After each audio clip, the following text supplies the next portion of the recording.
안녕하십니까. 소중한 나 무한행복 소나무 시간입니다. 여러분들 만나 뵙게 되어서 진심으로 반갑습니다. 여러분, 제가 소나무를 통해서 우리 불자 여러분들께 늘 드리는 말씀이 있죠. 좋은 일도 나쁜 일도 다 내가 지은 업의 인연이구나. 행복도 불행도 다 내가 지은 업이구나. 좋은 인연도 나쁜 인연도 다 스스로가 지은 업의 인연법이구나 라는 말씀을 항상 드립니다. 그래서 여러분, 우리 중생은 이 인생을 살아가면서 한 치 앞도 알 수 없는 이 인생을 살아가면서 이 힘들고 괴롭고 답답할 때, 바로 그럴 때일수록 더 간절히 기도하고 더 정성껏 부처님을 향해서 염불하고 기도해야 됩니다. 우리가 시작 없는 옛적부터 살아오면서 알고 지었건 모르고 지었건 탐욕과 성냄과 어리석음에 물들어 몸과 말과 생각으로 지은 그 업보가 얼마나 많겠습니까? 그래서 우리는 다 행복하기를 원하지만, 우리는 모두 다 행복하게 살기를 원하지만, 내가 지은 업보, 그 업보의 장애 때문에 내 행복을 그 업보가 자꾸 장애를 하는 것입니다. 내 행복의 길을 장애하는 그 업보의 장애물을 업장이라고 부르는 겁니다. 업장. 그러면 그 업장도 결국은 누가 만든 것이겠습니까? 내가 지은 업이구나. 스스로가 지은 업의 인연이구나 라는 것을 명확하게 꿰뚫어보고 되새겨보면서 결국 누가 닦아야 된다? 스스로 닦아야 한다. 자기 자신이 닦아야 한다. 라는 것을 꼭 명심하시기 바랍니다. 내가 닦아야 한다.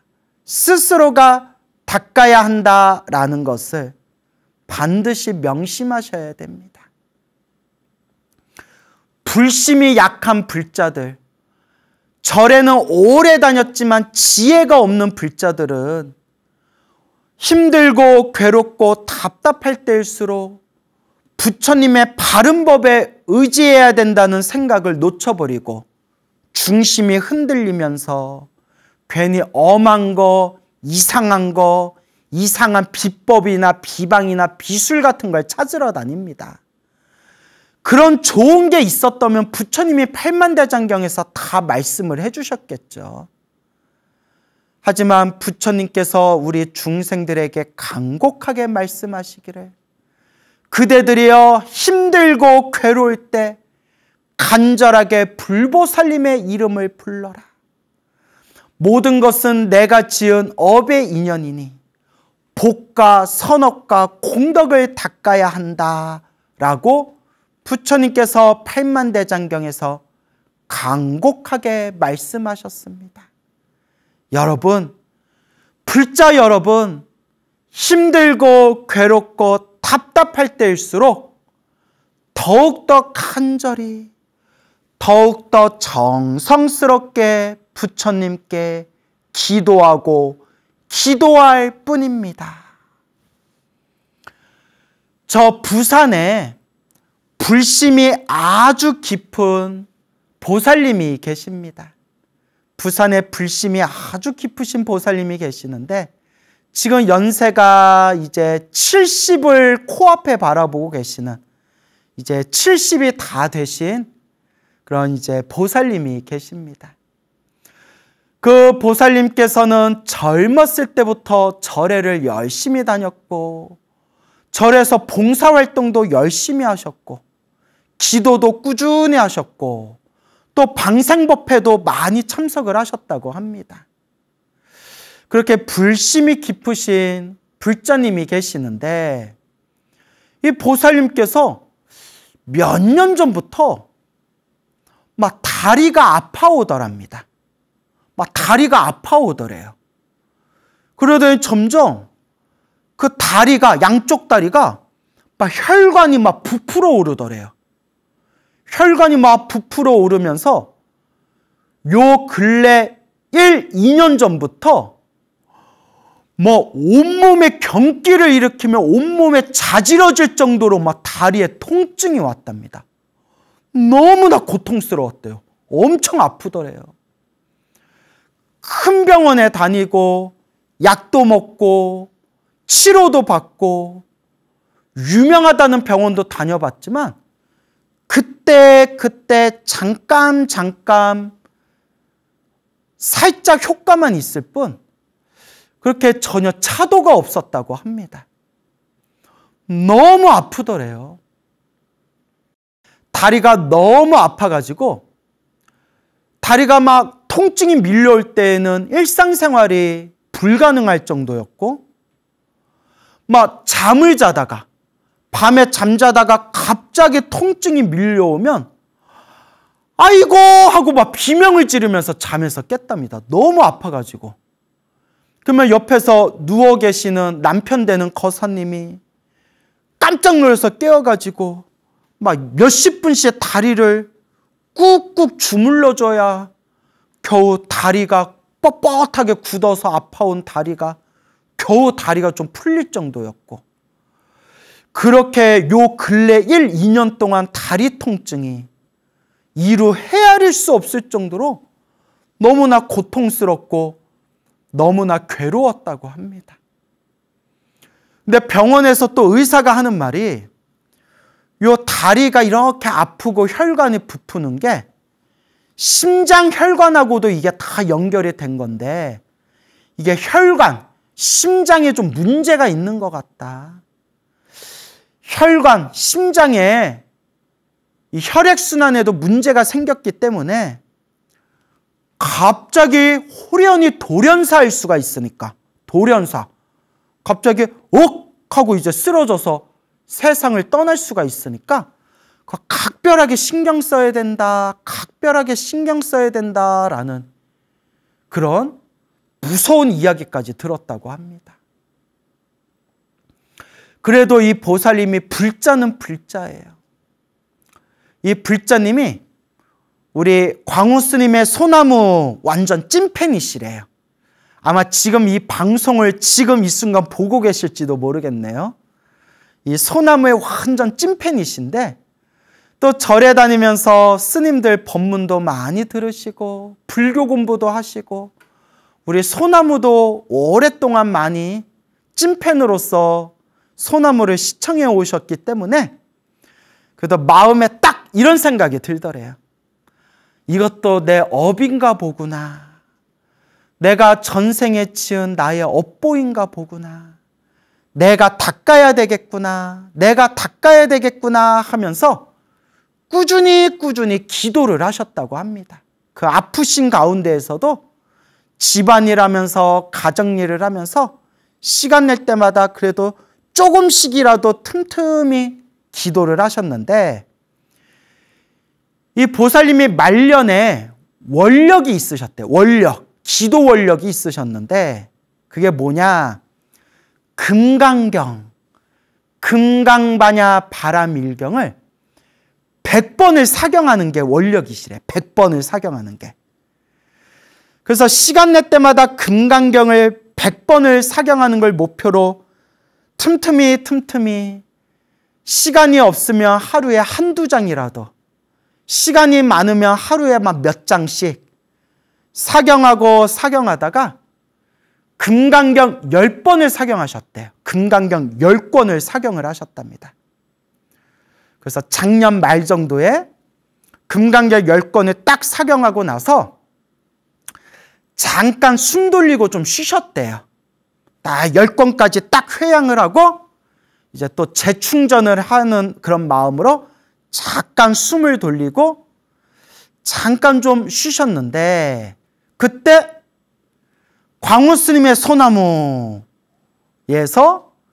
그 법화경 기도가피에 대한 이야기가 이렇게 이제 여러 번 제가 이야기를 하면서 법화경 기도가피 이야기를 여러 번 이제 들으셨대요, 보살님이. 소나무에서 이제 법화경 기도가피 이야기. 근데 제가 우리 지금까지 몇 년 동안 계속 소나무 법문하면서 금강경 기도가피 이야기, 법화경 기도가피 이야기, 관세음보살 기도가피 이야기, 지장보살 기도가피 이야기 제가 다 골고루 했거든요.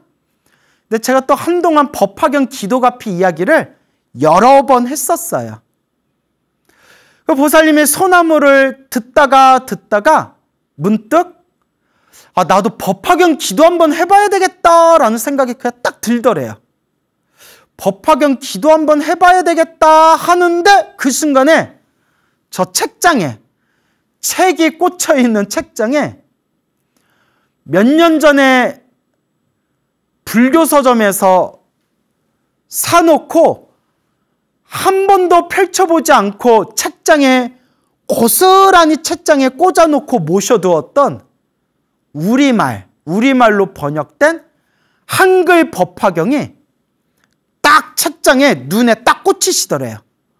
아이고, 내가 옛날에 사놓은지도 몰랐네 하면서 때마침 책장에 우리말 한글 법화경이 딱 꽂혀 있어가지고 그 법화경 책을 싹 경전을 뽑아서 매일매일 정성스러운 마음으로 법화경을 매일매일 독송하셨대요. 근데 그분 말씀이 집안이라라 또 집안에 무슨 일들이 있어가지고 오래오래 하지는 못했대요. 시간을 오래오래 하지는 못하고 다만 매일매일 짧은 시간이라도 매일매일 꾸준하게 법화경을 독송하셨대요. 그것도 며칠 동안. 그런데 그분 말씀이 짧은 시간 며칠 동안 매일매일 법화경을 독송하면서 짧게 그냥 시간 날 때마다 법화경을 읽었지만 정성스러운 마음으로 독송했대. 그래도 정성스러운 마음으로. 나무묘법연화경 이와 같이 나는 들었다. 어느 한때에 부처님께서 왕사성 기사굴산 중에 계시었는데 정성스럽게 그렇게 며칠 동안 법화경을 독송하셨다고 합니다. 그러니까 막 오래 한 것도 아니고 시간을 길게 잡아서 한 것도 아니에요. 짧은 시간 꾸준히 며칠 동안 법화경을 독송하셨대요. 그러던 어느 날 밤에 잠을 자는데 생생한 꿈을 꾸셨대요. 너무나 생생한 꿈을 꾸셨대요. 보살님이 이렇게 어디 시골길을 이렇게 걷고 있었대요. 시골길을 혼자 이렇게 걷고 있는데 너무너무 소변이 마렵더래요. 갑자기 소변이 마렵더래요. 어디다 쌀까? 화장실이 어딨나? 두리번 했는데 화장실이 보이지 않더래요. 근데 길에 아무도 없지만 아무데나 이렇게 바지 내리고 앉아서 오줌 싸기가 너무 부끄러워가지고 근데 터질 듯이 너무너무 소변이 마렵더래요. 어디가 좋을까 하는데 저기 언덕이 있더래요. 높은 언덕이 있는데 언덕 위에 이렇게 나무들이 이렇게 울창하게 이렇게 나무들이 서 있더래요. 저 언덕 위로 올라가서 나무 숲 사이로 들어가서 그 나무 사이에서 소변을 보면 되겠구나 생각이 들어서 언덕 위로 올라갔대요. 언덕 위로 올라가서 나무 숲에 들어가가지고 이제 치마를 내리고 바지를 내리고 이렇게 앉아가지고 쪼그리고 앉아서 소변을 쉬 하고 소변을 놨대요. 오줌을 싸는데 아이고 뭐니나 싸도 멈추지가 않더래요. 오줌이 계속 오줌이 나오더래요. 왜 이렇게 오줌이 많이 나오냐 하면서 오줌을 싸고 있는데 오줌이 양이 너무 많으니까 오줌이 철철철철철철 오줌이 내려가면서 언덕 위에서 밑으로 오줌이 뚝뚝 오줌이 막 떨어졌대요. 언덕 위에서 오줌을 쌌는데 언덕 밑으로 오줌이 막 이렇게 떨어졌대요.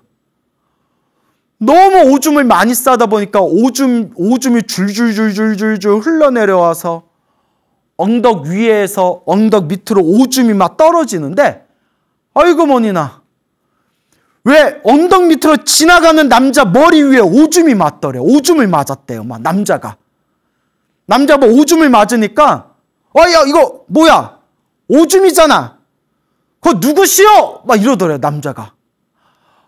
보살님이 너무 창피하고 너무 미안해서 그 언덕 위에서 그 언덕 밑에 있는 남자한테, 머리에 오줌 맞은 남자한테, 아이고 미안합니다, 아이고 미안합니다, 아이고 죄송합니다 하고 막 사과했대요.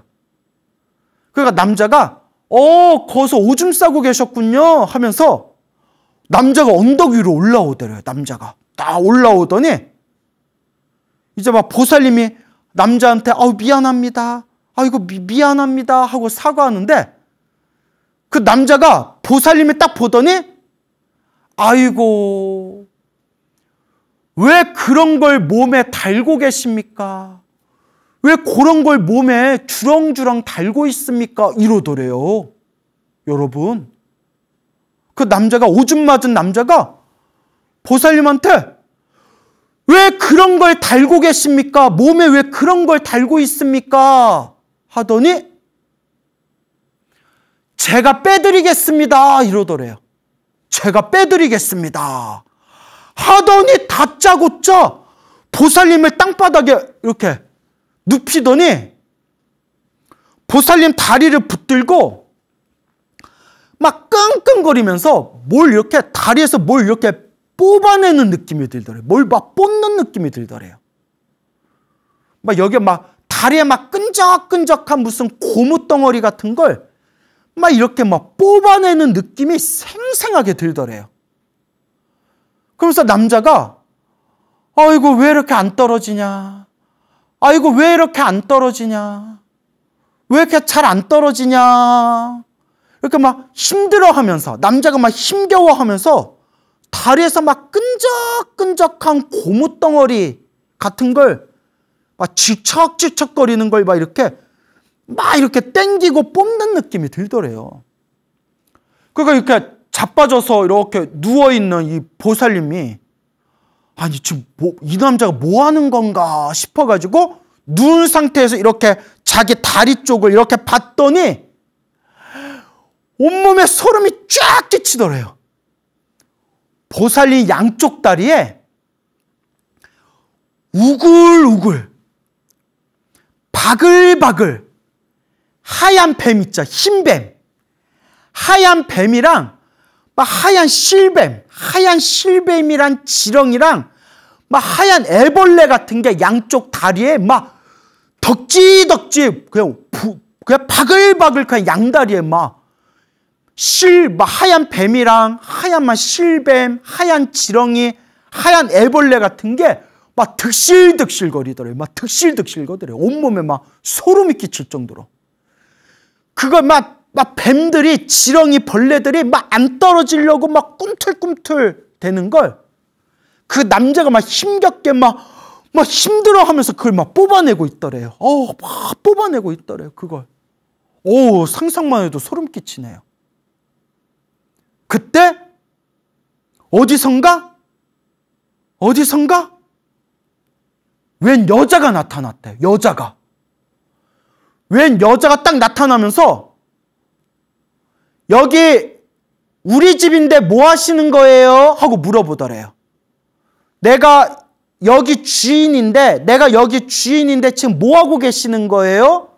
하고 여자가 나타나더니 딱 상황을 보더니, 아이고 제가 도와드릴게요 이러더래요. 여자가 내가 여기 주인인데 내가 도와드릴게요 하더니 남은 다리 한쪽에 또 여자가 딱 달라붙더래요.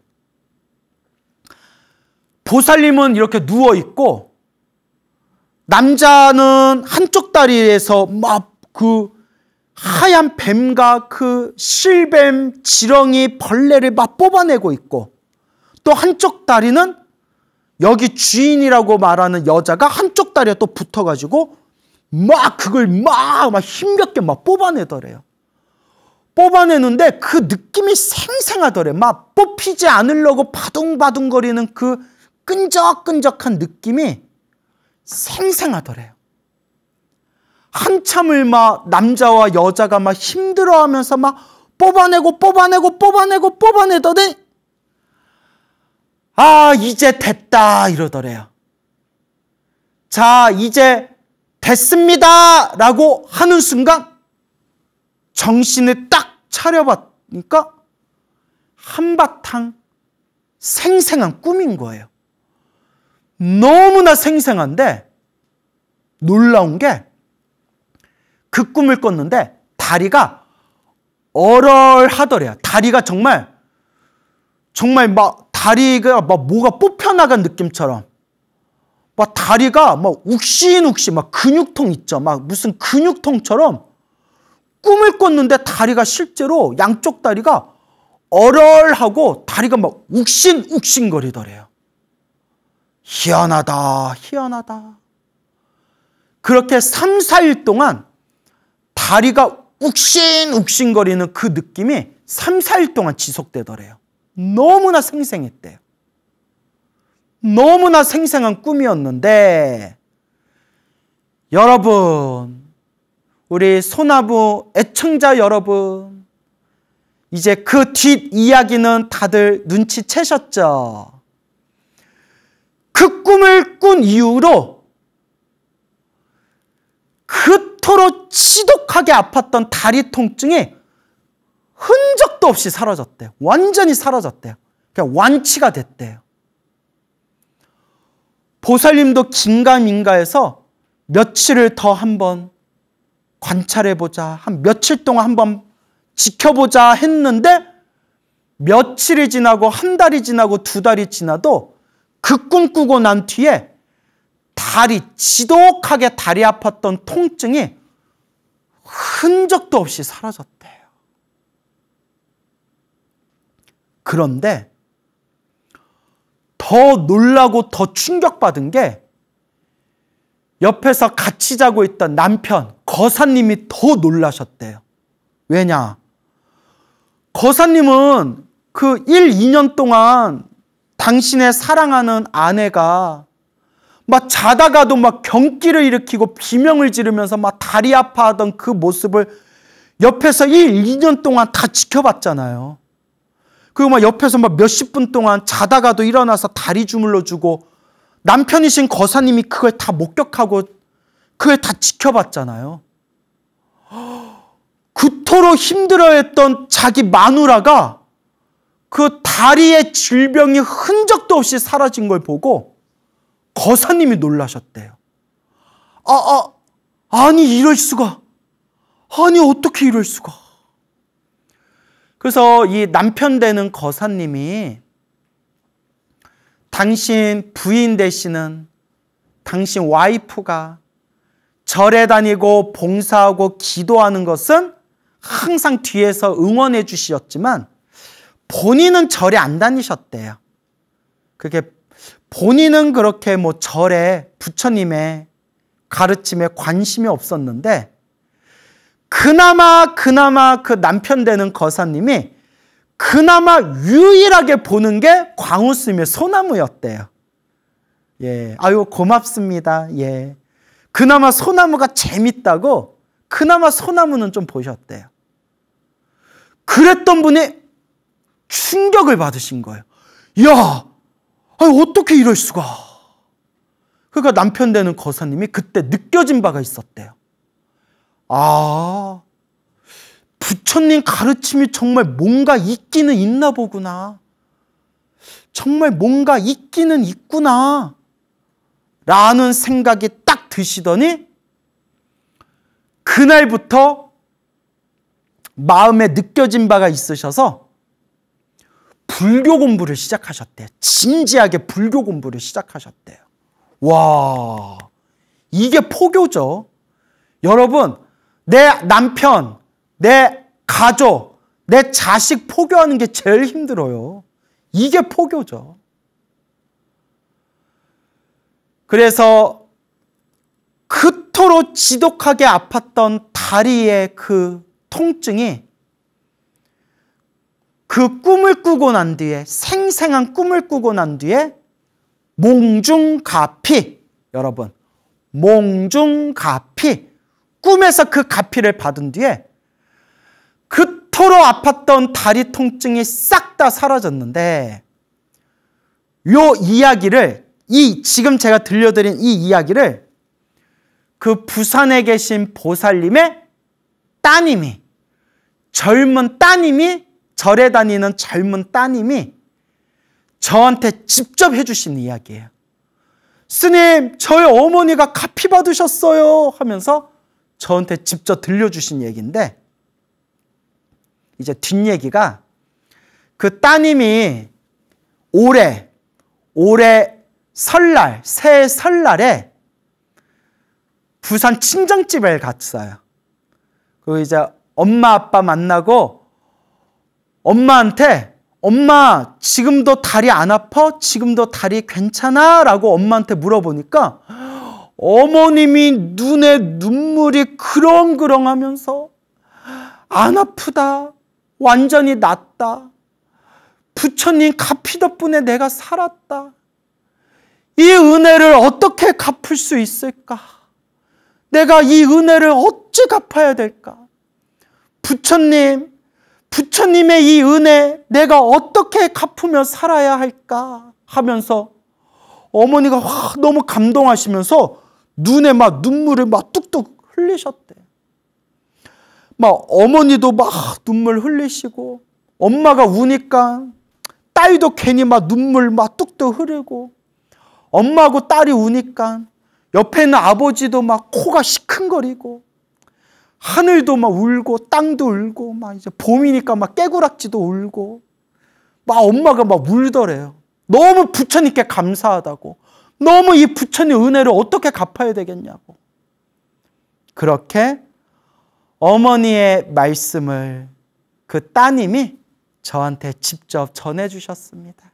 그러면서, 스님, 저의 어머니도 우리 광우 스님 소나무 완전 찐팬이에요. 어머니, 우리 엄마가 광우 스님 엄청 좋아해요. 그렇게 또 덕담의 말씀을 또 전해주시더라고요. 제가 감동받았어요. 제가 감동받았어요. 아, 부처님 가피가 있구나. 분명히 부처님 가피가 있구나. 근데 그 따님이, 이 이야기를 전해주신 따님이 저한테 질문을 하더라고요. 스님, 저희 어머니가 그 꿈을 꾸기 전에 며칠 동안 법화경을 독송했는데, 법화경 기도를 오래 한 것도 아니고 그냥 짧은 시간 그냥 틈틈이 법화경을 독송했을 뿐인데 이렇게 가피를 빨리 받을 수가 있나요? 이렇게 가피를 빨리 크게 받을 수가 있나요? 조금 기도했을 뿐인데. 그래서 제가 이렇게 말씀드렸죠. 아닙니다. 조금 기도한 게 아닙니다. 법화경 그 가피 공덕이 참으로 깊고, 법화경의 그 가피 공덕이 참으로 높고 아주 그 가피가 깊은 것도 있지만, 어머니께서 그동안 열심히 절에 다니셨고, 기도도 꾸준히 하셨고, 봉사활동도 많이 하셨고, 그리고 물고기 방생도 많이 하지 않으셨냐? 물고기 방생도 많이 하시고, 그리고 법화경 독송하기 전에 금강경 10번 사경하시지 않았느냐? 그 금강경 10번 사경한 것도 대단한 거다. 그렇게 기도하고 닦고 닦은 공덕의 힘이 모이고 쌓였기 때문에 그 법화경 기도하는 순간 턱 하고 그 가피 공덕이 터져나올 수 있었던 것이다. 그냥 법화경만 짧게 기도해서 갚이 받은 게 아니라 그동안 기도하고 공덕을 닦은 게 모이고 쌓인 게 빵 하고 이번에 터진 것이다 라고 말씀드리니까 스님 그 말씀이 맞는 것 같습니다 라고 대답하시더라고요.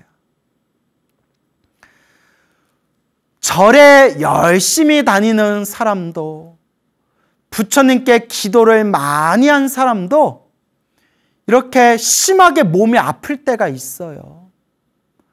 절에 열심히 다니고 기도를 열심히 했는데도 안 좋은 일이 생길 때가 있어요. 믿음이 없는 사람들은, 부처님 가르침에 중심이 없는 사람들은 내가 이렇게 절에 열심히 다녔는데 왜 내 몸이 아플까? 왜 나한테 이런 일이 생길까? 내가 이렇게 기도를 열심히 했는데 왜 이런 일이 생길까? 왜 부처님이 왜 나한테 이렇게 안 좋은 일을 막아주지 않으신 걸까? 라고 마음이 흔들릴 때가 있어요. 그리고 삐지고 서운하고 섭섭해가지고 아예 절에 안 다니는 분들도 있어요. 아, 이해 갑니다. 저는 다 이해할 수 있어요. 저도 그랬거든요.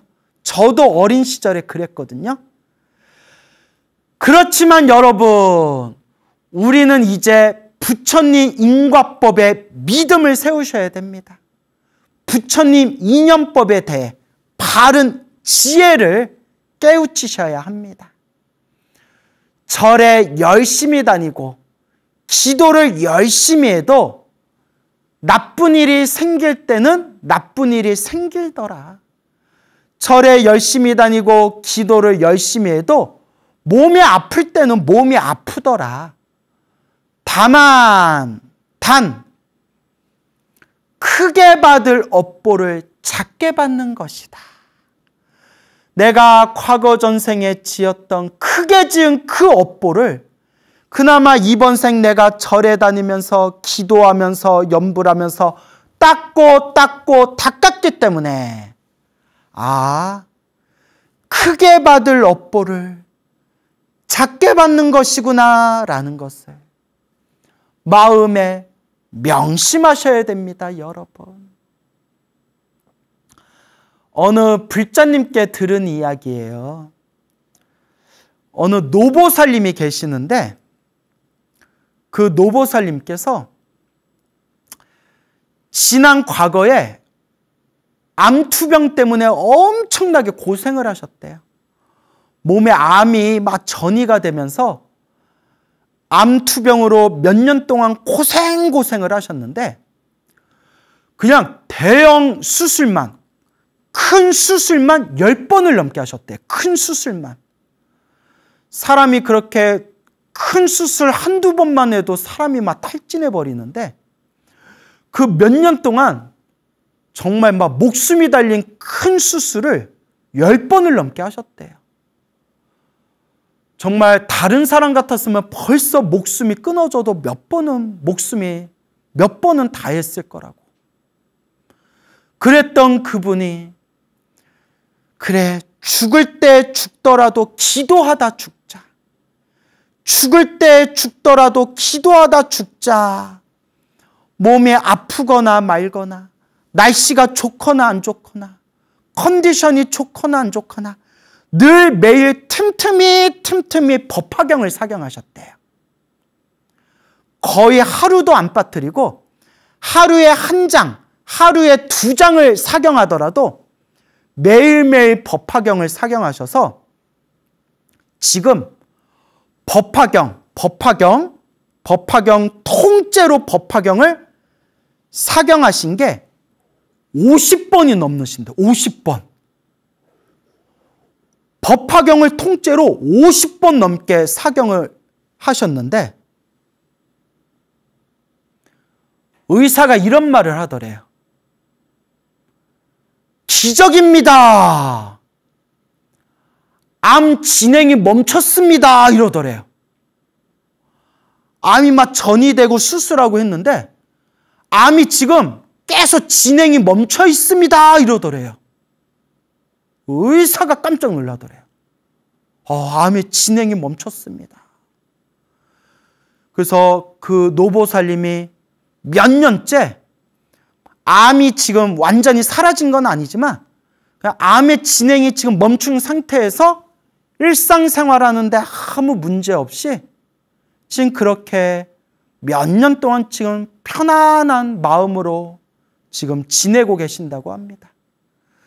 당신이 기도하고 모든 걸 부처님께 의지했기 때문에 지금 당장 저승사자가 찾아와서 염라대왕 앞에 자기가 염라대왕을 만난다 해도 아무 자기는 두려움이 없대요.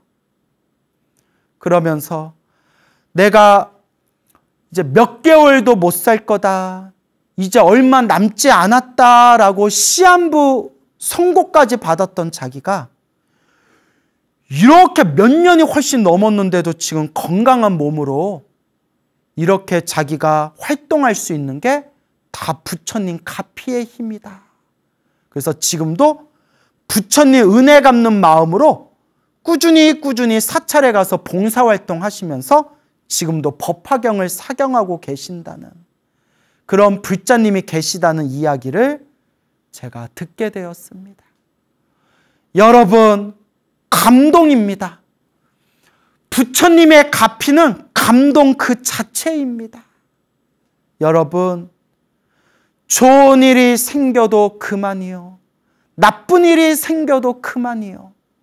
행복도 불행도 다 내가 지은 업의 인연일 뿐이고 절에 열심히 다니고 기도를 열심히 하고 복을 지었는데도 나쁜 일이 생긴다면 내가 크게 받을 업보를 작게 받을 뿐이지. 지금 이 순간에도 부처님 가피는 나와 함께 하고 계신다 라는 것을 우리 찐 불자 여러분들께서는 마음의 중심을 세우고 꾸준히 부처님의 바른 가르침을 향해서 나아가시기 바랍니다. 부처님 가피는 현재 진행형이요. 부처님 가피는 지금 이 순간에도 환하게 빛나고 있고 부처님 가피는 바로 감동입니다. 라는 것을 명심하시길 바랍니다. 여러분, 우리가 불교를 믿는다는 이유가 무엇일까요? 불교를 믿는 목적이 무엇일까요? 우리 신도님들하고 불자님들하고 이렇게 대화를 해보면 결론은 하나더라고요. 결론은 행복해지고 싶어서요. 그래서 절에 오셔서 기도를 많이 하시는 분들일수록 특징이 좀 사는 게 힘들고 괴롭고 답답했던 분들일수록 지푸라기라도 쥐고 싶은 마음에 기도를 열심히 하는 분들이 계세요. 또 실제로 기도를 열심히 해서 너무나 큰 가피를 체험하시고 부처님께 기도하니까 정말 힘이 있구나. 부처님의 은혜가 있구나. 그렇게 마음의 확신을 얻고 그렇게 체험의 맛을 보고 또 기도를 열심히 하는 불자님들이 계시고요. 또 자신의 인생에 힘들고 괴롭고 답답한 일들이 사라지고 난 뒤에도 부처님의 은혜를 갚는 마음으로 꾸준하게 기도하고 기도하시는 그런 불자님들이 참 많으십니다. 우리가 절에 다니는 이유가 뭘까? 우리가 불교를 믿는 목적이 뭘까? 라고 했을 때 사람 저마다 수많은 이유가 있지만 여러 가지 이유가 있지만 결국은 행복해지기 위해서 절에 다니고 부처님 가르침을 공부하고 불교를 믿는 목적이다라고 우리가 이렇게 결론 지어볼 수가 있죠. 물론 행복해지려고 절에 다니고 부처님 가르침을 배우지만 사람마다 저마다 추구하는 행복의 관점이 다 다르기는 합니다. 그래서 부처님이 말씀하신 최고의 행복은 깨달음을 얻는 거예요, 여러분. 깨달음을 얻고 생사윤회에서 벗어나고 나아가 나 혼자만 벗어나는 게 아니라 모든 중생을 다 깨달음의 세계로 제도하는 것. 모든 중생을 다 깨달음의 행복의 세상으로 인도하는 것. 이게 부처님이 말씀하신 최고의 행복이 되겠습니다. 어쨌거나 사람마다 저마다 자기들이 생각하는 행복의 기준이 다르기는 하겠죠. 그래서 우리가 행복해지려고 절에 다니는데 우리가 인생 살다 보면 힘들고 괴롭고 답답할 때가 많잖아요. 힘들고 괴롭고 답답할 때 부처님 법을 만나기 전에는 남 탓을 많이 해요. 조상 탓을 하고 남 탓을 하고 왜 내가 왜 이런 일을 겪어야 되나 스스로 방황하고 스스로 괴로워하는데 부처님의 가르침을 제대로 공부할수록 좋은 일도 나쁜 일도 다 내가 지은 업의 인연이구나. 내가 지금 힘들고 괴롭고 답답한 일이 생겼다면 이것도 내가 지은 업보의 빚이구나. 결국 남 탓을 하는 게 아니라 내가 닦아야 되는구나. 내가 닦아야 되는구나. 라는 것을 불교 공부를 하면서 이제 스스로 자득을 하게 됩니다. 스스로 체득을 하게 됩니다. 그래서 우리 불자 여러분들께 제가 소나무를 통해서 늘 말씀을 드리잖아요. 힘들고 괴롭고 답답할 때일수록 더 열심히 기도해라. 힘들고 괴롭고 답답할 때일수록 더 열심히 닦아라. 여러분, 세상에 수많은 문제들이 있지만 세상에 수많은 문제들이 있고 그 인생을 살아가면서 수많은 고민들이 있지만 결국 근원적인 해답은 하나밖에 없더라고요. 수행해야 된다. 근원적인 해답은 결국 수행밖에 없다. 수행해야 된다라고 말씀을 드리는 겁니다, 여러분. 그래서 여러분, 힘들고 괴롭고 답답할 때일수록 더욱더 간절하게 기도해라. 부처님, 시작 없는 과거 전생부터 지금까지 살아오면서 알고 지었건 모르고 지었건 탐욕과 성냄과 어리석음에 물들어 몸과 말과 생각으로 지은 저의 업보가 얼마나 많겠습니까? 그래도 다행히 부처님 법을 만나게 되었으니 제가 지금 부처님 법을 잘 닦겠습니다. 제 나쁜 업장이 모두 소멸하기를 바라옵니다. 나아가 일체 모든 중생이 괴로움에서 벗어나기를, 모든 중생이 영원토록 행복하기를, 일체 모든 중생 다 함께 성불하여 지이다. 이렇게 끊임없이 부처님을 믿고 의지하면서 닦는 수밖에 없다. 닦아야 합니다, 여러분. 닦아야 합니다. 근데 또 여러분, 힘들고 괴롭고 답답할 때일수록 기도해라 라는 얘기 듣고 그러면 나 지금 힘들지도 않고 괴롭지도 않고 답답하지도 않으니까 난 그냥 놀아도 되겠네? 이러면 또 아니 돼요, 여러분. 편안하고 행복하고 기쁘고 즐거울수록 또 열심히 기도를 해야 돼요, 여러분. 그래서 우리 부처님이 분명히 말씀하셨어요. 이번 생 살아가는 게 기쁘고 즐겁다면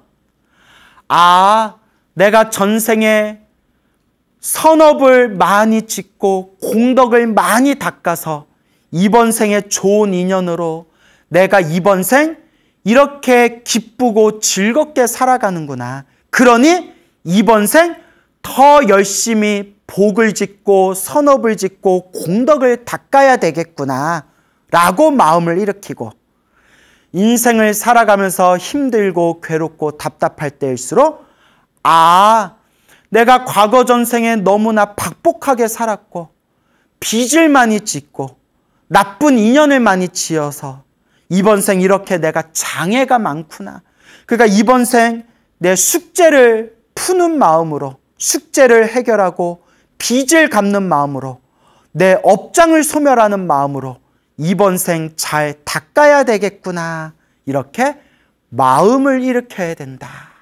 그래서 내 삶이 행복하면 행복한 대로 수행해야 되고, 내 삶이 불행하면 불행하다고 여기는 대로 이번 생 내 업장을 소멸하겠다라는 마음으로 자꾸 닦으셔야 됩니다. 그래서 우리 주변에 열심히 기도하셔서 부처님 가피 받은 분들이 너무 많아요. 너무 많습니다. 그래서 어느 노보살님께서 스님 소나무 오래오래 더 듣고 싶습니다. 스님 소나무 오래오래 더 듣고 싶은데 이야기거리가 떨어질까 봐 걱정입니다. 그래서 제가 뭐라고 했냐면, 걱정하지 마세요, 노보살님. 걱정하지 마세요. 아직도 10년치는 더 썰을 풀 게 있습니다. 너무나 소나무를 보고 가피 받으신 불자님들이 너무나 많으셔서 계속 새로운 이야기거리를 자꾸 전해주셔가지고 아직도 10년은 썰을 풀 게 있습니다. 걱정하지 마세요 했더니 노보살님 막 웃으면서 좋아하시더라고요. 이렇게 우리 주변에 부처님 가피 받은 분들이 많습니다. 그러니까 부처님을 믿고 의지하면서 닦아야 합니다, 여러분. 얼마 전에 대구에 있는 사찰에 초청법문에 갔다 왔어요. 그 초청법문에서 어느 30대 중반의 여성 불자님을 이렇게 마주치게 됐어요.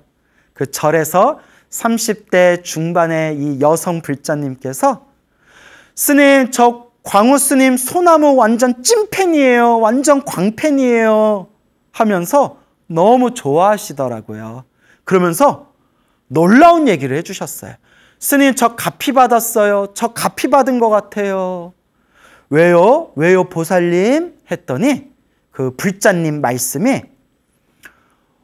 오래전부터 좀 우울증이 있어서, 우울증이 심해서 약을 먹었대요. 이렇게 이제 약을 먹었는데 그 우울증을 방치하면 나중에 걷잡을 수 없는 상태까지 된대요. 그래서 여러분도 내 마음이 좀 우울하다, 내가 정신적으로 좀 아프다 하는 분들은 부끄러워하지 마시고 병원에 가서 상담도 받으시고 약도 드세요. 요새 약 엄청 좋아요, 여러분. 물론 저는 안 먹어봤지만 요새 약이 계속 좋은 약들이 나오고 있대요. 그러니까 부끄러워하실 필요 없어요. 누가 그러잖아요. 우리가 감기 걸린 걸 부끄러워하지 않잖아요. 살다 보면 감기 걸릴 수 있듯이 우울증은 마음의 감기다. 그래서 상담받고 약 먹고 몸 관리, 몸 건강 관리, 마음 건강 관리 잘하면 우울증 같은 것도 쉽게 극복할 수 있다. 그러니까 부끄러워하지 말고 병원에 가서 상담을 받아라. 뭐 이렇게 의사들이 말씀을 하더라고요. 그래서 이제 이 젊은 불자님이, 보살님이 그렇게 오랫동안 우울증을 앓고 있으면서 이제 약을 먹었대요. 그러면서 항상 힘들고 답답할 때 당신에게 가장 큰 위안을 준 프로가 바로 우리 소중한 나 무한행보. 항상 소나무를 들으면서 마음의 위안을 삼으셨대요. 아우, 고맙더라고요. 그렇게 이제 마음의 위안을 삼으면서 이제 꾸준하게 기도를 했는데, 특히 나무 아미타불 연불을 열심히 꾸준히 했대요. 나무 아미타불 연불. 왜냐? 이 세상이 너무 징글징글해서 이 세상이 너무 그냥 지긋지긋하고 막 사람들도 너무 싫어서 연불 열심히 해가지고 빨리 아미타 부처님이 계신 극락세계 가고 싶다. 어서 부처님 옆에서 부처님 모시고 법문 듣고 수행하고 싶다. 극락세계 가고 싶다라는 마음으로 나무 아미타불 연불을 열심히 하셨대요. 꾸준히. 그리고 시간 날 때마다 사경을 많이 하셨대요. 법화경도 많이 사경하셨고, 시간 날 때마다 사경하고 시간 날 때마다 연불하고 항상 우리 소나무 프로그램을 늘 법문을 들었답니다. 그렇게 기도하면서 법문 듣고 기도하면서 몇 년이 지났는데 이번에 우울증 약을 끊게 됐대요. 너무나 마음에 많이 건강해져가지고 이제 그 약을 처방해 주시는 그 의사 선생님도 이제 우울증 약을 이제 그만 먹어도 되겠다.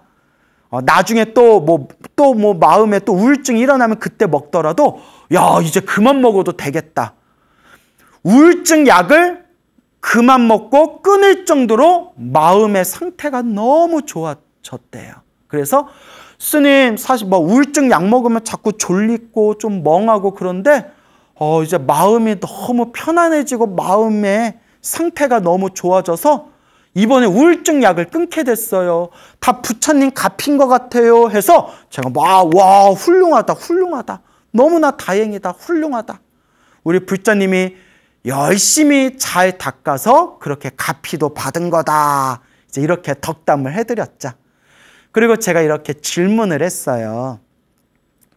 혹시 기도하면서 꿈 같은 걸 꾼 게 있냐? 왜냐하면 우리 여러분 소나무 보신 분들, 소나무 꾸준히 보신 분들은 다 아시겠지만 몽중가피, 꿈에서 가피를 받는다. 몽중가피라고 해서 이렇게 부처님께 간절하게 기도하고 가피 받기 전에 그러니까 꿈에서 업장이 소멸하거나 가피를 받는 징조의 꿈을 그렇게 많이들 꾸시거든요. 우리 소나무 팬분들은 다 아시잖아요. 그래서 어떤 사람은 그러잖아요. 맨날 광우스 맨날 꿈 얘기한다고, 꿈 얘기. 근데 저는 우리 불자님들 체험하신 거 그냥 들은 대로 전하는 거거든요.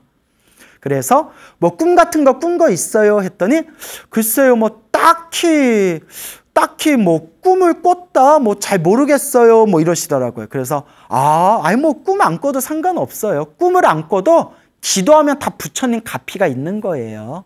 그런데 몸에서 더러운 게 빠져나간다거나 깨끗하게 목욕하고 몸을 씻는 꿈, 그런 꿈 안 꿨어요 했더니 그때서야 그런 꿈 엄청 많이 꿨죠. 그런 꿈 기도하면서 자주 꿨어요 이러더라고요. 특히 이렇게 목욕하고 샤워하고 씻는 꿈을 많이 꿨대요. 그래서 제가 소나무에서 여러 번 말씀드렸죠. 토를 한다든가 대소변을 시원하게 싼다든가 몸에서 고름이라든가 몸에서 더러운 거에 빠져나가는 꿈을 꾼다든가 아니면 깨끗하게 목욕하고 몸을 닦는 꿈을 꾸면 그게 업장이 소멸하고 있는 징조의 꿈이래요. 우리 소나무 청취자분들 중에서 기도 많이 하신 분들은 다 누구나 체험하시는 일일 거예요. 그래서 스님 저 목욕하는 꿈 많이 꿨어요 이러시더라고요. 그래서 그 불자님께 이렇게 부처님 가피 받았다니까 너무나 반갑고 고맙고 감사한 일입니다. 그냥 지금처럼만 그냥 꾸준하게 지금 같은 마음으로 염불하고 기도하세요. 공덕을 닦으세요. 라고 그렇게 덕담을 드렸습니다. 자, 이와 같이 여러분 기도했다고 다 우울증이 저절로 사라지고 그런 건 아니겠죠. 기도했다고 우울증 사라지고 몸의 병이 저절로 다 사라지면 우리 대한민국에 있는 병원은 다 망하게요. 그래서 제가 늘 드리는 얘기가 몸이 아프면 묻지도 말고 따지지도 말고 병원부터 가라. 병원에서 좋은 약 먹고 좋은 치료 받으면서 그렇게 병을 치유하시되 병원에 다니면서 불제자로서 이 모든 게 다 내가 지은 업의 인연이다. 업장을 소멸한다 라는 마음으로 병원 다니면서 기도도 열심히 해라 라고 말씀을 드리는 겁니다, 여러분. 그래서 여러분 꿈에 너무 집착할 필요는 없지만 부처님께 기도를 간절히 열심히 하면서 몸에서 더러운 게 빠져나간다거나 깨끗하게 목욕을 하고 씻는 꿈은 업장이 소멸하고 있는 그런 길몽이다, 좋은 꿈이다 라고 그렇게 이해하시면 되겠습니다. 하지만 꿈에 너무 집착할 필요는 없어요. 그런 꿈을 꾸지 않아도 그냥 부처님께 정성스럽게 기도하는 것만으로도 이미 공덕이 쌓이고 있는 것이다 라는 것을 명심하시기 바랍니다. 제가 지금은 이제 화계사에서 나왔어요. 가끔 아직도 제가 화계사에 있는지 착각하는 분들이 가끔씩 계시는 것 같은데, 제가 이제 화계사에서 8년 가까이 살았고 이제 화계사에서 나온 지가 한 2년이 넘어가요. 근데 이제 제가 화계사에서 8년 동안 불교대학에서 이제 강의를 하다 보니까 가끔씩 이렇게 이제 불교대학에서 저한테 공부했던 불자님들이 이제 스승님 제자입니다 이러면서 이제 스스로를 제자라고 칭하면서 이렇게 이제 가끔씩 사찰에 찾아오실 때가 있어요. 그러다 이제 얼마 전에 1호 법회 때 찾아오셨던 저한테 화계사 불교대학에서 공부를 배웠던 그런 불자님께서 저한테 직접 해주신 이야기예요. 한번 잘 들어보세요. 중년의 여성 불자님이 계셨는데 저한테 이제 직접 해주신 얘기입니다. 당신께서 이제 부처님의 법을 만나서 특히 이제 사경을 좀 많이 하셨대요. 어떤 사경을 하셨냐? 지장경 사경을 지금까지 한 28번을 넘게 하셨대요. 28번. 그래서 지장경 사경하면서 정말 당신이 가피를 많이 받은 것 같다고 그런 말씀을 해주시면서 이런 이야기를 들려주시더라고요. 당신이 자기가 어렸을 때부터 그 명리나 사주팔자 보시는 분들이 상갓집에 가지 마라, 상갓집에 가면 조심해라 라는 이야기를 어렸을 때부터 들었대요. 그래서 실제로 뭐 사람마다 다 다르지만 상갓집에 갔다 오면 탈이 나는 사람들이 있대요. 있다 하더라고요. 저는 그런 거 잘 안 믿지만 있대요. 저는 상갓집에 가서 저는 상갓집 밥이 또 그렇게 맛있더라고요. 상갓집에 가면 밥도 나오고 막 이렇게 국도 나오고 막 떡도 있고 그래서 저는 상갓집에 이렇게 연불 가면 밥 2그릇씩 먹고 오는데 근데 저는 뭐 한 번도 뭐 탈난 적이 없었거든요. 그래서 사람 따라 다른가 봐요. 다 사람 따라 다르겠죠. 그런데 진짜 자기는 상갓집에만 갔다 오면 그렇게 며칠 동안 몸이 아프더래요. 그래서 그걸 자기가 알기 때문에 사회생활 하면서 최대한 상갓집에 안 가려고 노력하고 뭐 상갓집에 가야 할 일이 있으면 그냥 부의금만 내거나 혹은 어떻게든 상갓집에 안 가려고 하는데 뭐 사회생활 하다 보면 정말 꼭 피할 수 없이 가야 할 때가 있잖아요. 장례식장에. 그러면 정말 어쩔 수 없이 꼭 가야 되는 곳이라서 가야 할 분의 장례식장이라서 상갓집에만 갔다 오면 며칠 동안 그렇게 몸이 아프더래요. 그리고 희한한 게 상갓집을 갔다 온 사람을 만나도 몸이 아프더래요. 어우 참. 그래서 자기가 좀 그렇게 몸이 좀 아팠고 약 먹을 정도는 아니지만 불안장애가 있었대요. 자기가 이렇게 불안장애, 마음이 이렇게 불안하고 두근두근하는 불안장애가 있었는데 딱 사경을 할 때만큼은 너무나 마음이 편안하고 어떨 때는 막 행복한 느낌이 들 정도로, 행복한 감정이 들 정도로 사경할 때만큼은 그 불안 증세가 싹 사라지더래요. 그렇게 사경하다 보니까 지장경을 28번을 사경하게 되었는데, 근데 이제 이 불자님이 회사 생활하고 직장 생활하면서도 매일매일 조금이라도 시간을 내면서 이렇게 사경을 했대요. 그렇게 한창 사경을 할 때 정말 여러 꿈을 꿨대요. 근데 여러분, 어른 스님들도 그러시는데 수많은 기도법이 있지만 특히 지장 기도를 많이 하면 유독 꿈을 많이 꾼다라고 어른 스님들이 그런 얘기도 하세요. 지장기도를 하면 유독 꿈을 좀 많이 꾸더라. 근데 이것도 다 그런 거 아니에요, 여러분. 뭐든지 고정된 답은 없어요. 사람들마다 다 달라요. 다만 어른 스님들도 이렇게 기도를 시켜보니까 또 본인이 기도해 보니까 지장기도가 유독 그렇게 꿈을 많이 꾸더라. 그래서 지장경에도 나오지만 악몽을 꾸거나 꿈자리가 나쁘거나 가위가 자꾸 눌리면 지장경을 많이 읽어라. 지장보살을 염불해라. 이런 내용이 나오거든요.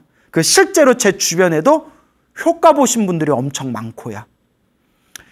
그런데 어느 날 지장경 사경 기도하고 있었대.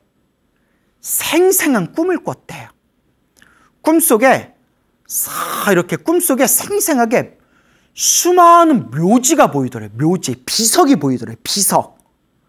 근데 비석이 우리가 뭐 화강암이나 막 대리석으로 만들잖아요. 그래서 비석들이 다 회색이에요. 회색. 회색으로 된 비석들이 묘지의 비석들이 쫙 보이는데 저기 눈앞에 딱 하나가 새까만 색깔이더래요. 시커먼 검은 색깔의 비석이 하나 딱 있더래요. 다른 비석은 다 회색인데 왜 저건 검은색이지? 하고 가까이에서 이렇게 봤더니 검은색 비석에 자기 이름 석자가 딱 적혀 있더래요. 자기 이름이. 얼마나 놀라겠어요. 그거 얼마나 찝찝해요. 여기서 잠이 딱 깨면 그거는 흉몽이에요. 흉몽. 여러분. 여기서 잠 깨면 안 돼요. 여러분. 비석에 새까만 비석에 자기 이름 석자가 딱 있으면 이건 흉몽이에요. 근데 그때 꿈속에서 자기 이름 석자가 딱 적혀있는 검은색 비석을 딱 봤는데 여기 왜 내 이름이 왜 있지? 이러고 있는데 옆에 이상한 복장을 한 이상한 옷을 입은 남자가 옆에 이렇게 오더래요. 이상한 옷을 입은 남자가. 그러더니 이게 뭐 주전자 같은 거에 뭐 그릇, 물주전자 같은 거에 이렇게 물을 부어주면서 손을 씻어라, 손을 씻어라 자꾸 그러더래. 손 닦아라. 근데 여러분 아까 말씀드렸죠. 이렇게 목욕을 하거나 하여튼 뭘 이렇게 닦는 거, 씻는 거는 좋은 꿈이에요. 자, 손 씻어라. 그래서 뭐지? 왜 손 씻으라고 하지? 근데 자꾸 손 씻으라고 해서 이렇게 손을 씻었대. 이렇게 손을 씻는데 그물로 비석을 닦아라 이러더래요. 남자가. 이상한 옷을 입은 남자가 그 물로 비석을 닦아라. 그래서 손 닦고 이 손에 있는 물로 비석을 빡빡 닦았대요. 비석을 빡빡 닦다가 잠에서 딱 깼대요. 희한하다. 이거 무슨 꿈이지? 무슨 꿈이지? 근데 여러분 검은 비석을 보고 잠에서 딱 깼으면 흉몽이지만 누가 나타나서 손 닦아라 해서 손 깨끗이 닦고 그 물로 비석 닦아라, 검은 비석을 닦아라 해서 비석을 깨끗하게 닦았으니까 흉몽이었다가 이제 이게 좋은 꿈으로 바뀐 거예요. 그래서 이거 무슨 꿈이지 희한하다 했는데 얼마 후에 어느 사찰을 갔는데 큰 법당에 들어가서 여러분 큰 법당에 들어가면 제일 먼저 뭐부터 해야 되죠? 가운데 계신 부처님께 삼배 올리고 부처님께 삼배 올린 뒤에 신중단 우리 호법신장을 모셔놓은 신중단에 이제 또 이렇게 삼배를 올리잖아요. 근데 신중단을 딱 봤는데 깜짝 놀랐대요. 여러분 혹시 기억나신지 모르겠는데 이제 절에 가면 다 신중단을 보면요. 한가운데 이렇게 서 계시는 신장님 중에 가운데 딱 이렇게 칼을 들고 이렇게 서 계시는 신장님 중에 머리에 이렇게 머리에 모자를 쓰고 투구를 쓰고 날개가 달린 신장님이 계세요. 날개 달린 신장님. 머리에 이렇게 날개가 달린 신장님. 다 아실 거예요, 여러분. 그 머리에 날개 달린 신장님을 우리가 뭐라고 하면 동진보살이라고 해요. 동진보살. 혹은 다른 말로 또 위타천이라고도 불러요. 위타천, 동진보살. 그래서 원래 십지보살이래. 십지보살. 10단계 십지보살. 그래서 여러분 지장경에 보면요. 지장보살도 십지보살이라고 나와요. 그러니까 십지보살이 엄청난 깨달음의 경지예요. 그 십지보살님이 동진보살, 십지보살님이 불자들을 보호하기 위해서 불자들을 옹호하기 위해서 신장님의 모습으로 나투신 게 그 머리에 이렇게 날개가 달린 동진보살, 위타천이라고 불러요. 근데 이 보살님이 그 그림을 보는 순간 깜짝 놀랐대요. 꿈에서 봤던 그 이상한 옷을 입은 남자하고 똑같이 생겼더래요. 그때서야 내가 기도를 열심히 해서 이제 신장님이 나를 보호해 주신다는 그런 신호인가 보구나. 그때 그 신중탱화에 그 꿈에서 봤던 남자하고 똑같이 생긴 분이 신중탱화에 딱 있어가지고 깜짝 놀랐다라는 말씀을 저한테 직접 해주시더라고요. 그 후에도 이런저런 꿈들을 많이 꿨는데 그 중에 딱 하나 또 생각나는 게 꿈에 항아리가 있는데 항아리에서 빛이, 광명, 빛, 광명이 항아리에서 뿜어져 나오는 꿈을 꿨대요. 빰빠라 빰빰 하면서 항아리에서 광명이 쫙 뿜어져 나오는 꿈을 꿨는데 여러분 꿈에서 빛을 보거나 광명을 보는 건 무조건 좋은 거예요. 그래서 예스님들이 뭐 해를 본다든가 달을 본다든가 무지개를 본다든가 뭐 환한 광명을 본다든가 그런 게 다 길몽이다 이렇게 어른스님들도 얘기를 많이 하시죠.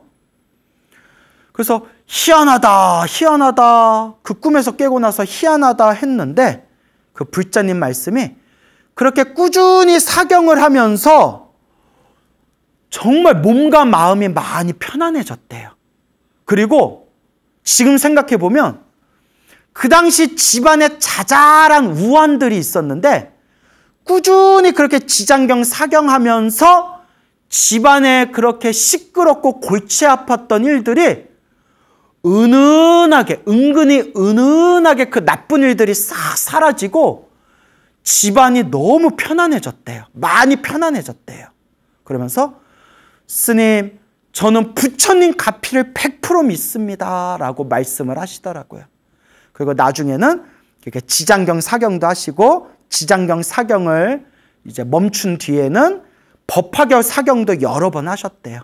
묘법 연화경, 법화경 사경도 그렇게 꾸준히 여러 권 사경하셨다. 그리고 자기는 자기가 가피 받은 게 있기 때문에 부처님 은혜를 부처님 가피, 기도의 힘을 100% 믿습니다 라고 그렇게 저한테 직접 얘기를 해주셨습니다. 여러분.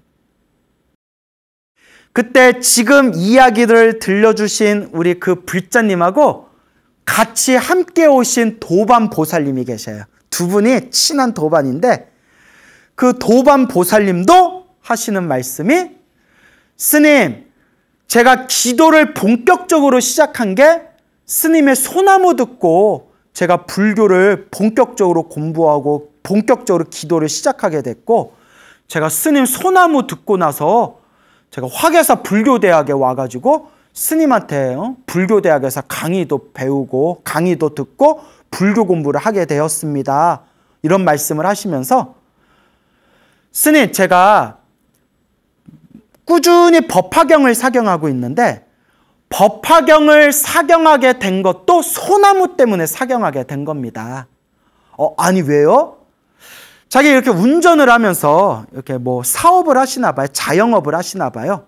자영업을 하시는데 운전하면서 항상 광호 스님의 소나무를 듣는데 그때 자기가 운전하면서 들었던 에피소드 내용 중에 법화경 사경을 꾸준히 해가지고 부처님의 큰 은혜를 받고 가피를 체험하신 불자님 얘기가 나왔다.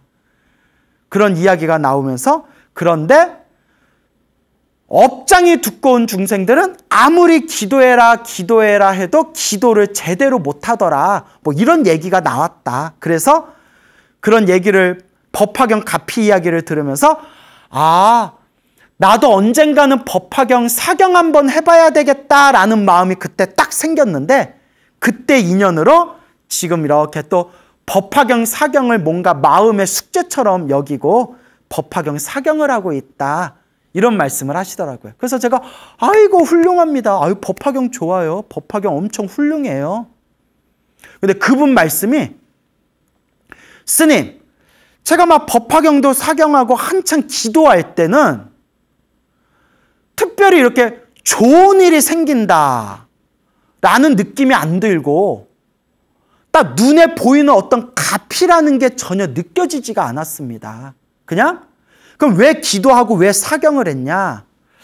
하다 보니까 마음이 편안해지더라고요.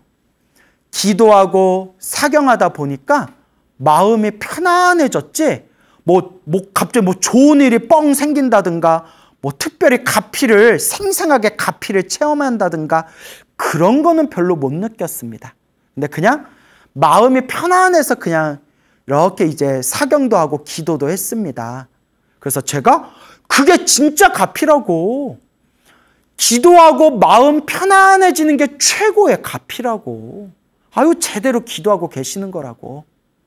근데 그 불자님이 하신 말씀이 그런데 스님, 세월이 지나고 시간이 지난 뒤에 지금 딱 제가 기도했던 제 삶을 이렇게 살펴보니까 지금 와서 딱 보니까 제가 꾸준히 기도하면서 알게 모르게 저 스스로는 눈에 보이는 가피를 나는 체험하지를 못했다, 느껴보지 못했다라고 생각했지만 시간이 지나고 지금 딱 뒤돌아보고 살펴보니까 꾸준히 기도하고 있을 때 지금 보면 알게 모르게 안 좋은 일들이 싹 가라앉고 알게 모르게 사는 게 굉장히 편안해진 것 같아요. 알게 모르게 은은하게 편안해진 것 같아요. 여러분 그걸 명훈가피라고 합니다. 명훈가피. 그림자가 따라다니는 것처럼. 향기가 은은하게 그냥 나도 모르게 향기가 배어드는 것처럼. 은은한 가피. 그게 명훈가피입니다, 여러분. 그래서 스님, 이제 와서 뒤돌아봤더니 보니까 내가 이미 기도하면서 가피를 체험했구나 라는 것을 이제 알게 되었습니다 하시면서 이런 말씀을 하더라고요. 근데 스님, 제가 이렇게 자영업을 하는데 확실히 제가 몇 번이나 느낀 건데 수없이 느낀 건데 그분 말씀이 제가 수없이 느낀 건데 기도를 빼먹거나 게을리하면 확실히 매출이 확 떨어져요 이러시더라고요. 장사하시나 봐요. 확실히 매출이 적자가 날 정도로 매출이 떨어졌다가 정말 기도 열심히 하는 시즌에는 엄청나게 흑자를 기록해요. 그러니까 저는 장사가 잘 되는 것 때문에라도 저는 기도를 안 할 수가 없어요. 제가 그걸 몇 번이나 느꼈어요 하고 웃으면서 얘기하시더라고요. 그래서 제가 아이고 좋은 일입니다. 아이고 좋은 일입니다. 기도 많이 하셔서 장사가 잘 될 때에는 또 좋은 곳에 보시하고 부처님께 공양도 올리고 그렇게 닦아나가시면 됩니다. 이제 이렇게 말씀을 드렸습니다. 여러분, 행복도 불행도 내가 지은 업의 인연이다. 좋은 일도 나쁜 일도 내가 지은 업의 인연이다. 내 앞에 펼쳐진 좋은 인연도 나쁜 인연도 내가 지은 업의 인연이다. 그러니까 불교를 제대로 공부하면 남 탓을 할 수가 없어요. 왜? 저런 인간 만난 것도 내 업이었구나. 이런 일을 겪는 것도 내가 지은 업의 인연이구나. 결국 내가 닦아야 되겠구나. 물론 여러분, 저도요. 좋은 일만 생겼으면 좋겠어요. 나쁜 일 안 생겼으면 좋겠고 나쁜 인연 안 만났으면 좋겠어요. 막 짜증나. 저조차도 법문을 하는 저조차도 막 짜증나요. 하지만 우리는 부처님 가르침을 공부하면서 다 알잖아요. 인생 살아가면서 좋은 일만 생길 수는 없다. 인생 살아가면서 나쁜 일이 생기는 것도 내가 지은 업의 인연이다. 그리고 한 걸음 더 나아가서 사람이 좋은 일만 술술 생기면 교만심에 빠지게 되고 그 교만한 마음 때문에 더 큰 나쁜 업보를 지을 수가 있다. 힘들고 괴롭고 답답한 일들이 생겨야 사람이 겸손해질 수가 있다. 그러니 인생이 내 뜻대로 풀리기를 바라지 말고 나쁜 일이 생길 때, 힘들고 나쁜 일이 생길 때, 이걸 역경이라고 해요. 역경. 역경을 만날 때 그것을 스승으로 삼아라. 마음을 닦는 스승으로 삼아라. 못된 인간, 나를 괴롭히는 인간, 힘들고 어려운 일을 만났을 때 나를 가르쳐주는 스승으로 삼아라 라고 불교에서는 말씀하잖아요. 내가 어디 가서 이 얘기를 했더니 앞에 계신 노보쌤이 에휴 하고 한숨을 쉬시더라고요. 예. 그렇게 말같이 쉬운 게 아니죠. 아유, 그럴 수만 있으면 우리 벌써 다 도인 됐겠다. 그런데 그렇게 닦는 수밖에 없어요. 내가 지은 업의 인연이구나. 내가 지은 업의 인연이구나. 좋은 일도 나쁜 일도 내가 지은 업의 인연이구나. 결국 내가 닦아야 하는구나. 내가 닦아야 하는구나. 라는 것을 명심하시기 바랍니다. 여러분들한테 늘 말씀드리지만 어떤 기도를 하든 부처님을 향한 기도는 결국 하나로 통해요. 뭐 관음 기도를 하든 지장 기도를 하든 금강경 기도를 하든 신묘장구 다라니 기도를 하든 법화경 기도를 하든 능엄주 기도를 하든 제가 기도가 피를 체험하신 수많은 불자님들과 대화를 나눠봤는데 결국 어떤 기도를 하든 부처님을 향한 기도는 하나로 통해요. 핵심은 간절한 마음, 정성스러운 마음이 바로 모든 기도의 핵심이다라는 걸 명심하시기 바랍니다. 그래서 스님 어떤 기도가 좋아요? 어떤 기도해야 돼요? 그런 거 따지지 마시고 한번 골고루 해보세요. 골고루 해보고 골고루 해봐서 가장 마음이 편안하고 정신이 가장 집중이 잘 되는 기도법을 딱 선택하고 꾸준히 하시면 됩니다. 핵심은 간절한 마음, 부처님을 향한 정성스러운 마음이 모든 기도의 핵심이다라는 것을 명심하시면서 진정한 불자라면 매일매일 기도하는, 매일매일 수행하는 습관을 꼭 들이시기 바랍니다. 여러분, 우리 그 태몽이라는 말을 사용하지 않습니까? 태몽 다 들어보셨죠? 우리가 이제 아이를 가질 때, 임신할 때, 그때 아이를 임신할 시기에 이제 어떤 꿈을 꾸지 않습니까? 그러면 우리가 더 태몽이 뭐다 뭐 이런 이야기들 흔히 사용하지 않습니까? 여러분들도 다 어떻게 태몽이 있으십니까? 저 아는 스님이 있었는데 그 같이 공부하던 스님이었는데 어머님이 독실한 불자였다고 합니다. 근데 어머님이 이제 태몽을 꾸셨는데 그 스님 태몽이 뭐였냐면 이렇게 이제 절에 올라갔는데 절 앞에서 어느 노스님을 만났답니다. 이렇게 노스님을 만났는데 노스님이 이렇게 금시계, 은시계 이렇게 보여주시면서 뭐 가져갈래 해가지고 그 어머님이 꿈에서 이렇게 은시계를 받아왔답니다. 은시계. 그러면서 그 스님이 하시는 말씀이 아유 우리 엄마가 그때 금시계를 받았으면 내가 더 큰 스님이 됐을 텐데 은시계를 받았다고. 그래서 당신이 이렇게 좀 출가 생활하다가 한번 환속도 한번 하셨거든요. 이제 중간에 뭐가 안 맞아서 마음에 조금 번민이 일어나서 한번 환속했다가 다시 이제 재출가 하셔서 아마 지금은 수행을 열심히 하고 계시겠죠? 근데 이제 그 스님이 이제 그런 이야기를 참하시면서 농담 삼아서 아유 엄마가 금시계 받았으면 내가 완전 큰 스님 됐을 텐데 은시계 받아가지고 내가 2% 좀 부족하다 뭐 그런 우스갯소리를 그 스님이 하시더라고요. 그래서 같이 참하시면서 웃은 적도 있었고요. 위인전 같은 거 보면 특히 동양의 위인전, 옛날 위인전 보면 태몽 이야기가 많이 나오지 않습니까? 그래서 위인들 보면 하늘에 태양이 엄마 품속으로 들어오는 꿈을 꾸고 이제 태기, 임신을 하게 되었다라느니, 뭐 또 큰 스님들 꿈에 보면 꿈에서 부처님이 어린 동자를 데려와서 어린 동자를 맡기는 꿈을 꿨는데 그 아이가 나중에 이제 커서 큰 스님이 되었다. 뭐 이런 여러 가지 태몽들이 있지 않습니까?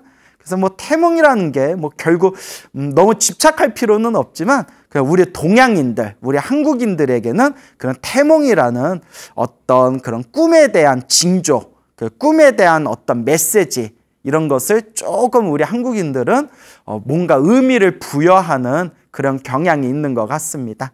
근데 요 태몽이라는 개념이 뭐 우리 한국인만 가지고 있는 것이 아니라 뭐 중국, 일본 할 것 없이 요 동양에서는 다들 태몽에 대한 어느 정도 개념을 갖고 있을 거고요. 심지어 2600년 전 부처님 당시에도 이 태몽이라는 개념이 있었나 봅니다.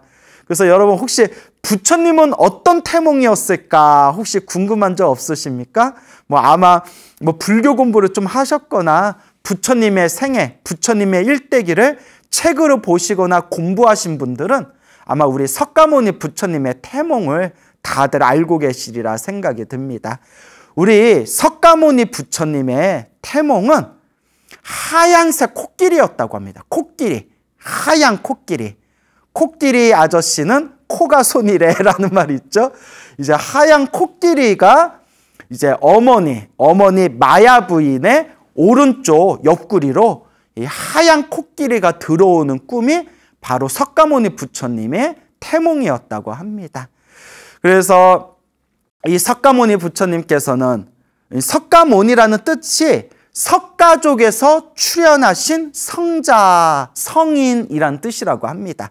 그래서 이제 산스크리트어로는 샤카무니라고 부른대요. 샤카무니. 그래서 샤카족에서 출현하신 성자. 부처님께서 샤카족이었대요. 뭐 우리 흔히 무슨 뭐 아파치족, 뭐 한족, 뭐 만주족, 흉노족 뭐 이런 족이란 표현이 있죠. 그와 같이 이제 부처님께서는 샤카족이라는 그런 이제 어떤 가문이었는데 그 샤카족에서 출현하신 성자 해서 샤카무니. 그래서 한문으로 소리를 따서 번역할 때 석가모니라고 이제 번역을 하게 됩니다. 그래서 이제 이 석가모니 부처님께서 이제 어머니 품속에 이제 들어오실 때 어머니이신 마야 부인께서 이제 꿈에 하얀 코끼리가 하늘에서 내려와서 하얀 코끼리가 이제 오른쪽 옆구리로 쓱 들어오는 그런 꿈을 꾸었다라고 합니다. 그래서 또 어떤 책에서는 상아가 6개가 달린 상아가 6개, 이렇게 코끼리 보면 상아가 있지 않습니까? 어금니, 긴 어금니가 있지 않습니까? 그 상아 6개가 달린 하얀색 코끼리가 품으로 들어왔다라고 또 책에 적혀 있습니다. 상아가 6개가 있는 코끼리. 그러면 이제 코끼리가 상징하는 건 무엇일까요? 코끼리는 숲에서, 그 당시 인도의 숲에서 가장 힘이 센 짐승입니다. 가장 힘이 세면서 다른 짐승을 잡아먹지 않고 풀을 뜯어먹는 그런 이제 짐승이죠. 동물입니다. 그래서 풀을 뜯어먹는 그렇게 어떻게 평온한, 평화로운, 평화를 추구하는 짐승이면서 가장 힘이 센 짐승입니다.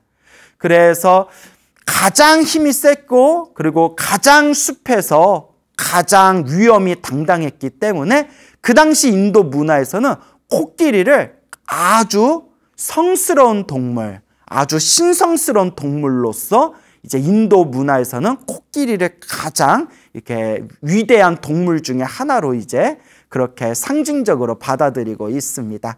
그러니까 그 당시 인도 사회에서는 가장 이제 힘이 세고 위험이 있고 또 사람들에게 가장 위대한 동물로 이제 존중받았던 동물이 바로 이제 코끼리고, 그리고 코끼리가 이제 하얀색이라는 것은 모든 번뇌와 망상과 집착과 업장이 완벽하게 이제 소멸되었다라는 뜻입니다. 하얀색이라는 것은. 그래서 우리가 하얀색, 맑고 깨끗한 것을 뜻하지 않습니까? 그래서 모든 번뇌와 모든 망상과 모든 집착이 싹 사라지신 분, 모든 업장이 다 사라지신 분. 그래서 하얀색입니다. 그리고 이제 상아가 또 6개 달렸다고 했지 않습니까? 상아 6개가 뜻하는 것은 육바라밀을 뜻합니다. 육바라밀. 육바라밀 다들 아시죠? 보시, 지계, 인요, 그 다음에 정진, 성정, 지혜 해가지고 이제 6가지의 그런 바라밀이란 게 있거든요. 그래서 모든 부처님도 우리와 똑같은 중생이었지만 수없는 윤회의 삶 동안 태어나고 죽고 태어나고 죽는 수많은 윤회의 삶 동안 이 육바라밀, 보시, 지계, 인요, 선정, 정진, 지혜, 이 6가지 바라밀을 완벽하게 닦으셨기 때문에 저렇게 위대한 부처님이 되셨다고 합니다. 그래서 모든 부처님들께서는 원래 우리와 똑같은 범부 중생이었지만 성불하겠다는 목표로, 그리고 모든 중생을 제도하겠다는 그런 원력으로 이 육바라밀을 완벽하게 닦으셔서 저렇게 위대한 부처님이 되셨다라고 경전에서 이야기하고 있습니다. 그래서 상아가 6개가 달린 하얀색 코끼리라는 의미는 이제 육바라밀, 상아가 6개가 있다고 했죠?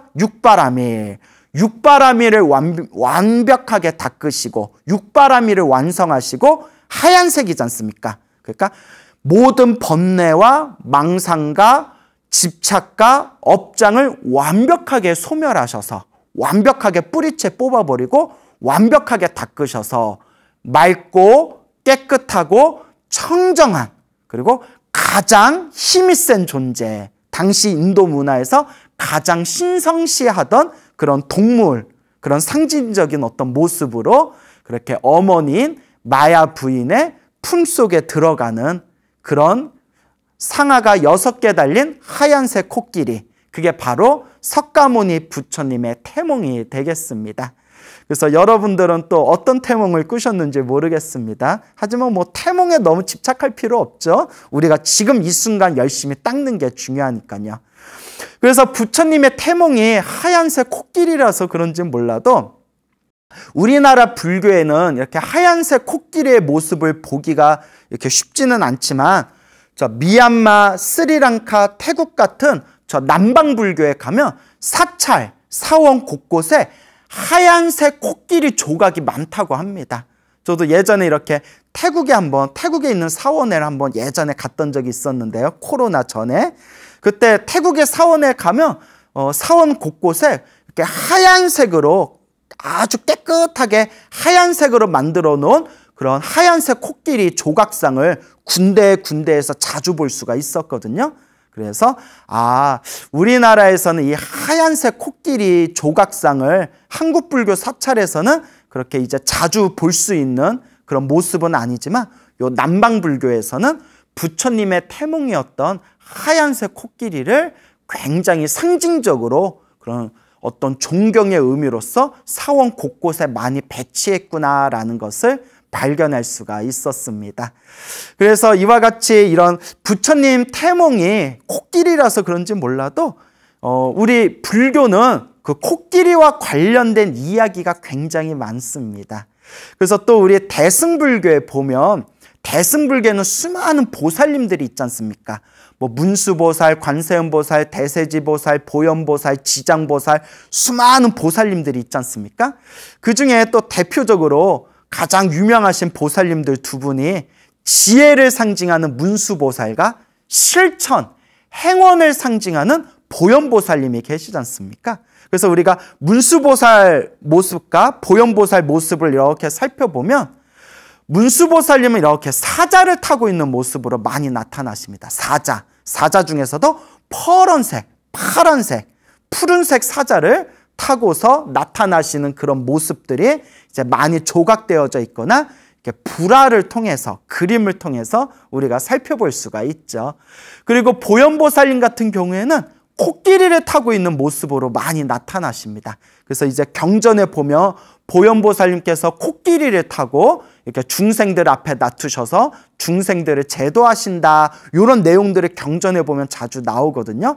그래서 그런가 우리 불자님들 중에서도 제가 알고 있는 불자님들도 이렇게 많이들 경험을 하셨는데, 그 법화경 사경을 많이 하신, 법화경 기도를 많이 하신 불자님들이 그 꿈을 꾸실 때 코끼리를 타고 있는 보살님의 모습을 보는 꿈들을 이렇게 자주 꾸시는 경향이 있더라고요.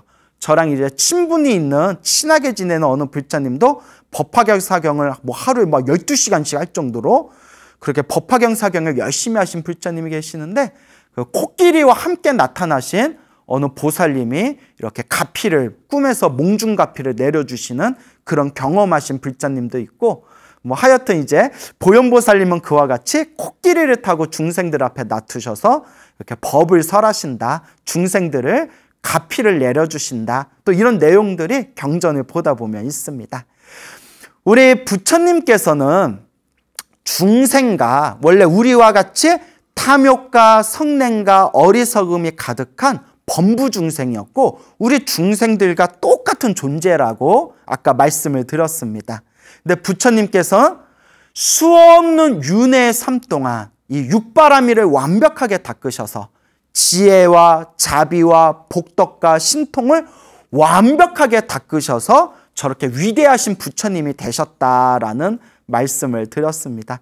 그래서 우리 부처님 경전에 보면 우리 부처님의 성불하기 이전에 보살행을 닦았던, 성불하기 위해서 보살의 행, 육바라밀을 닦았던 과거 전생의 이야기가 부처님 경전에 엄청 많이 나옵니다. 그래서 아예 부처님의 과거 전생 이야기만 따로 모아놓은 경전이 있어요. 그걸 본생경이라고 하거든요. 본생경이라고 하고요. 저 남방불교 니까에서는 자타까라고 불러요. 자타까. 그 한문으로는 본생경이라고 하는데, 그 본생경에 보면 석가모니 부처님 과거 전생의 이야기가 약 500개가 넘게, 약 한 520여 개 정도 된다라고 들었는데, 이렇게 책마다 편집본마다 내용이 조금씩 숫자의 차이가 있거든요. 그래서 대략 석가모니 부처님이 성불하기 전까지 500생 동안 500가지의 그런 어떤 과거 전생의 이야기가 본생경에 이렇게 펼쳐져 있다고 합니다. 그래서 우리 석가모니 부처님께서도 과거 전생에 수없는 모습으로 사람으로 태어난 적도 있었고, 하늘의 신으로 태어난 적도 있었고, 그냥 조그만 짐승으로 태어난 적도 있었고, 그렇게 수없는 모습으로 세상에 나타서 육바라밀을 닦으면서 그 중생들을 향한 그런 보살행을 완성하여 그렇게 수없는 과거 전생 동안 육바라밀을 완벽하게 닦으시고 지금의 거룩한 부처님이 되셨다. 이제 이런 이야기들을 우리가 부처님 경전에서 공부할 수가 있습니다. 그래서 우리 부처님의 과거 전생 이야기를 보면 또 코끼리로 태어나신 이야기가 몇 가지 나옵니다. 석가모니 부처님 과거 전생에 수많은 모습으로 세상에 이렇게 출현을 하셔서 육바라밀을 닦으셨는데, 그 중에 코끼리로 태어난 이야기도 이렇게 몇 가지가 있습니다. 그 과거에 우리 석가모니 부처님의 과거 전생에 코끼리로 태어났던 그런 이야기 중에서 오늘 또 재미난 이야기 한번 소개해 드릴까 합니다. 머나먼 과거 전생에 있었던 일입니다. 그 머나먼 과거 전생에 우리 부처님께서 이제 코끼리 왕이었을 때 이제 이야기가 되겠습니다. 자, 이 이야기가 어떻게 펼쳐지냐면, 석가모니 부처님 당시에 석가모니께서 중생들에게 이제 널리 이제 법을 설하고 있었던 부처님 당시에 어느 여인이 있었습니다. 어느 여자가 있었는데, 이제 일찍 출가하여 머리를 깎고 비구니가 됩니다. 비구니가 돼서 열심히 이제 수행을 합니다. 열심히 수행을 해서 이제 모든 번뇌와 욕망이 완전히 사라진 그런 거룩한 아라한이 됩니다. 간혹 어떤 분들 중에 불교 공부를 제대로 안 하신 분들 중에 비구니는 아라한이 될 수 없다라는 이상한 이야기를 이렇게 인터넷에서 하신 분을 제가 우연히 본 적이 있는데 제가 쏘스라치게 놀랐습니다. 팔만대장경에 보면 그리고 부처님 일대기, 부처님 생애에 보면 비구니 스님들의 아라한이 된 이야기가 굉장히 많습니다. 그래서 아니 이렇게 부처님 경전에 아라한도 거룩한, 비구니도 거룩한 아라한이 된 이야기가 이렇게 많은데 아니 이 사람은 도대체 불교 공부를 무슨 책을 봤길래 이런 얼토당토 없는 쓸데없는 부처님 가르침과 반대되는 이야기를 할까 하고 제가 깜짝 놀란 적이 있었거든요. 그러니까 우리 불자 여러분들께서도 요새는 가짜들이 너무 많아가지고 부처님 가르침도 굉장히 자기 삿된 견해로 왜곡해서 설명하는 사람들이 이렇게 주변에 보면 제법 많은 것 같습니다. 그러니까 우리 불자님들도 반드시 부처님 경전에 근거를 두고 공부하셔야 됩니다. 항상 우리의 교과서는 부처님의 경전이다라는 걸 꼭 명심하시길 바랍니다. 어쨌거나 석가모니 부처님 당시에 어느 비구니 스님이 이제 모든 욕망과 번뇌가 사라진 그런 거룩한 아라한이 되었습니다. 아라한이 된 이 비구니 스님이 이제 석가모니 부처님이 계신 사원에 와서 부처님의 발 아래 이제 엎드려 예배를 올리고 난 뒤에 이제 석가모니 부처님 앞에서 다음과 같이 이야기합니다. 거룩하신 부처님이시여, 제가 참회합니다. 저의 참회를 받아주시옵소서, 저의 잘못을 받아주시옵소서라고 아라한 비구니 스님이 부처님 앞에서 합장하고 부처님 발 아래 참회를 올립니다. 그때 석가모니 부처님께서 그대여, 그때 이미 그대의 참회를 받았느니라. 이미 그때 그대의 참회를 받고 이제 모든 것을 다 용서하였느니라 라고 석가모니 부처님께서 이야기하시는 거예요. 그 옆에 있었던, 그 곁에 있었던 다른 비구 스님들께서 깜짝 놀래가지고 비구 스님들이 석가모니 부처님께 아뢰입니다. 부처님이시여, 세존이시여, 저 비구니가 무슨 잘못을 했길래 부처님께 참회 올리겠습니다, 참회하겠습니다 라고 말한 것이며, 부처님께서는 저 비구니를 언제 보셨길래 그때 이미 너의 참회를 받았다, 너의 참회를 이미 그때 다 받고 용서했다라고 말씀하시는 겁니까? 저희들이 부처님께서 하신 말씀을 저희가 잘 이해하기가 어렵습니다 라고 비구 스님들이 부처님께 아뢰입니다. 그때 부처님께서 다음과 같이 말씀하십니다. 이것은 머나먼 과거 전생의 인연이니라. 지금 그 인연을 설할 터이니 그대들은 자세히 들어라 라고 이제 말씀을 하십니다. 머나먼 과거 전생에, 아주 머나먼 과거 전생에 황금색, 황금 상아를 가지고 있는 코끼리 왕이 있었다고 합니다. 황금색 상아를 가지고 있는 아주 덩치가 크고 힘이 센 이 코끼리 왕이 있었는데, 코끼리 왕은 500마리의 코끼리를 거느리고 있었다고 합니다. 그리고 500마리의 코끼리를 거느리고 있는 이 코끼리 왕에게는 이제 두 암컷 코끼리 부인이 있었다고 합니다. 그래서 두 암컷의 이제 코끼리 부인이 있었는데, 이 두 코끼리 이 부인들이 이제 한 분의 이제 코끼리 왕을 남편으로 모시고 이제 같이 살고 있지 않습니까? 그때 요 코끼리 왕이 어느 날 숲에서 아주 예쁘게 생긴 연꽃을 발견했다고 합니다. 그래서 그 연꽃을, 아주 예쁘게 생긴 그 연꽃을 이렇게 따가지고, 아마 코로 땄겠죠? 코끼리 아저씨는 코가 손이니까 이제 코로 그 연꽃을, 이렇게 예쁜 연꽃을 딴 뒤에 이걸 부인들한테 가져다 주면 우리 코끼리 부인이 좋아하겠구나 라고 하면서 부인에게 주려고 했는데, 그때 둘째 코끼리 부인이 이제 좀 이렇게 이제 욕심이 많았나 봐요. 그걸 자기가 너무 갖고 싶어가지고 코끼리 왕이 이제 따온 연꽃을 자기가 몰래 이렇게 훔쳐갑니다. 둘째 이제 코끼리 부인이 그 연꽃을 싹 훔쳐가고, 이거 우리 코끼리 왕, 우리 남편이 이거 나 선물로 줬다? 막 이렇게 이제 자랑을 했겠죠? 첫째 첫째 코끼리 부인이 그걸 딱 보고 부러움과 질투와 시기심을 느끼게 됩니다. 그러니까 이거 코끼리도 막 질투를 느껴.